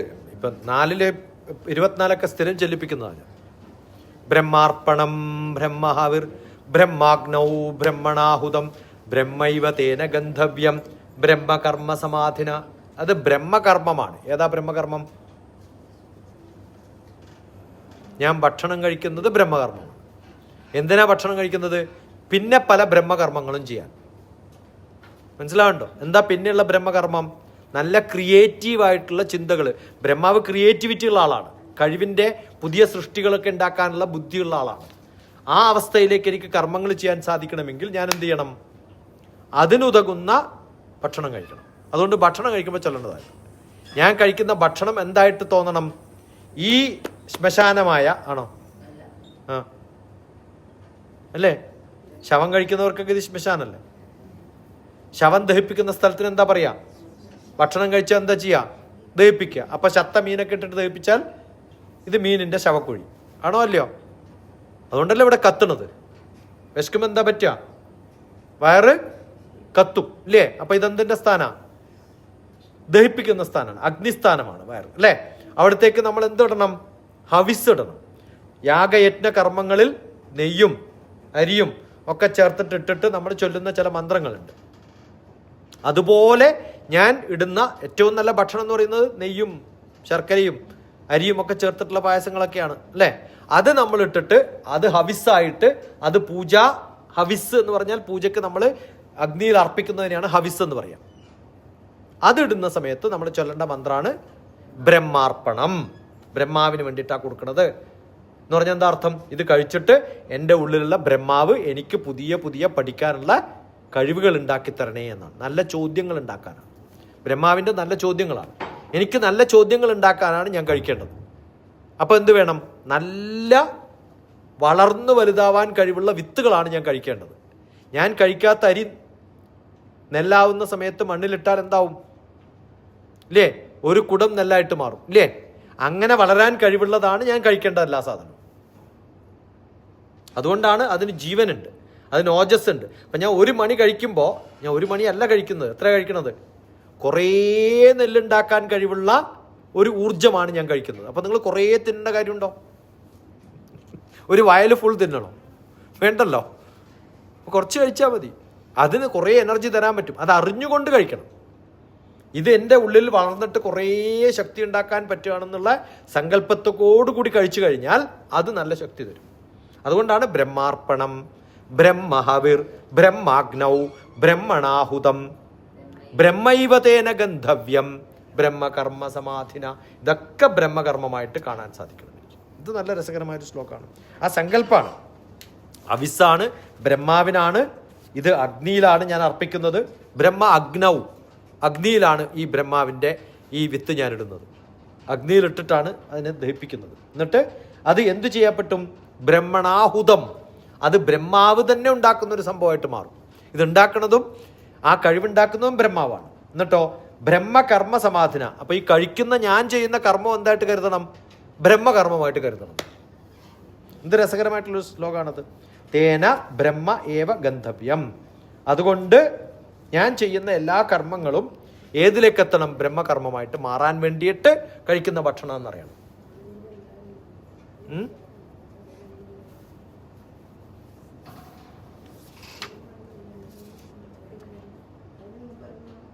ഇതേ ശ്ലോകം കണക്റ്റഡ് ആയിട്ടുള്ള ശ്ലോകങ്ങൾ ഓരോന്നിനും ചോദിച്ചാൽ ഞാൻ പറഞ്ഞുതരാം. ഇത് 5:29 കൂട്ടി വായിച്ചു നോക്കാം, അപ്പം കാണാം. 7, 8 മുതൽ 10 വരെ, 9-ാമത്തെ അധ്യായത്തിൽ 4-ാമത്തെ ശ്ലോകം, 10-ാമത്തെ അധ്യായത്തിൽ 12-ാമത്തെ ശ്ലോകം, 15-ാമത്തെ അധ്യായത്തിൽ 14-ാമത്തെ ശ്ലോകം, 18-ൽ 61-ാമത്തെ ശ്ലോകം. ഇതൊക്കെ ഞാൻ കണ്ടുപിടിച്ച കേട്ടോ. കറക്റ്റാണോ ഇല്ലയോ എന്നൊക്കെ ചോദിച്ചു കഴിഞ്ഞാൽ എനിക്ക് അപ്പം തോന്നി ഞാൻ എഴുതി വെച്ചായിരിക്കും. ഇപ്പൊ കറക്റ്റാണെന്ന് വെച്ചാൽ 5:29, 7, 8 മുതൽ 10 വരെ, 9-ൽ 4-ാമത്തേത്, 10-ൽ 12-ാമത്തേത്, 15-ൽ 14-ാമത്തേത്, 18-ൽ 61-ാമത്തേത്. ഇതിലൊക്കെ ഇതിൻ്റെ ബഹിർസ്ഫുരണങ്ങൾ കാണാൻ സാധിക്കുമെന്നാണ്. കുറച്ചൊക്കെ ഇതുമായിട്ട് റിലേറ്റഡ് ആയിട്ടുള്ള എന്തെങ്കിലുമൊക്കെ അവിടെ ഉണ്ടാവും. അതുകൊണ്ടായിരിക്കും ഞാൻ എഴുതി വെച്ചിട്ടുണ്ടാവുമെന്ന് വിശ്വസിക്കുന്നു. ഇപ്പം എഴുതിയതല്ല, കുറേ വർഷങ്ങളായി. ഇതിനകത്തുണ്ട് ഈശ്വര സർവഭൂതാനാം ഹൃദയേഷു അർജുന തിഷ്ഠതി ഭ്രാമവാൻ സർവഭൂതാനി യന്ത്രാരൂഢാനി മായായ. എൻ്റെ എനർജി ബ്രഹ്മാവിൻ്റെയാണ്. ആ ഒരു തോന്നലോടു കൂടിയാണ്. അത് ആറ്റം എന്ന് പറയുന്നൊരു കൺസെപ്റ്റ് ഉണ്ടല്ലോ നമ്മൾ.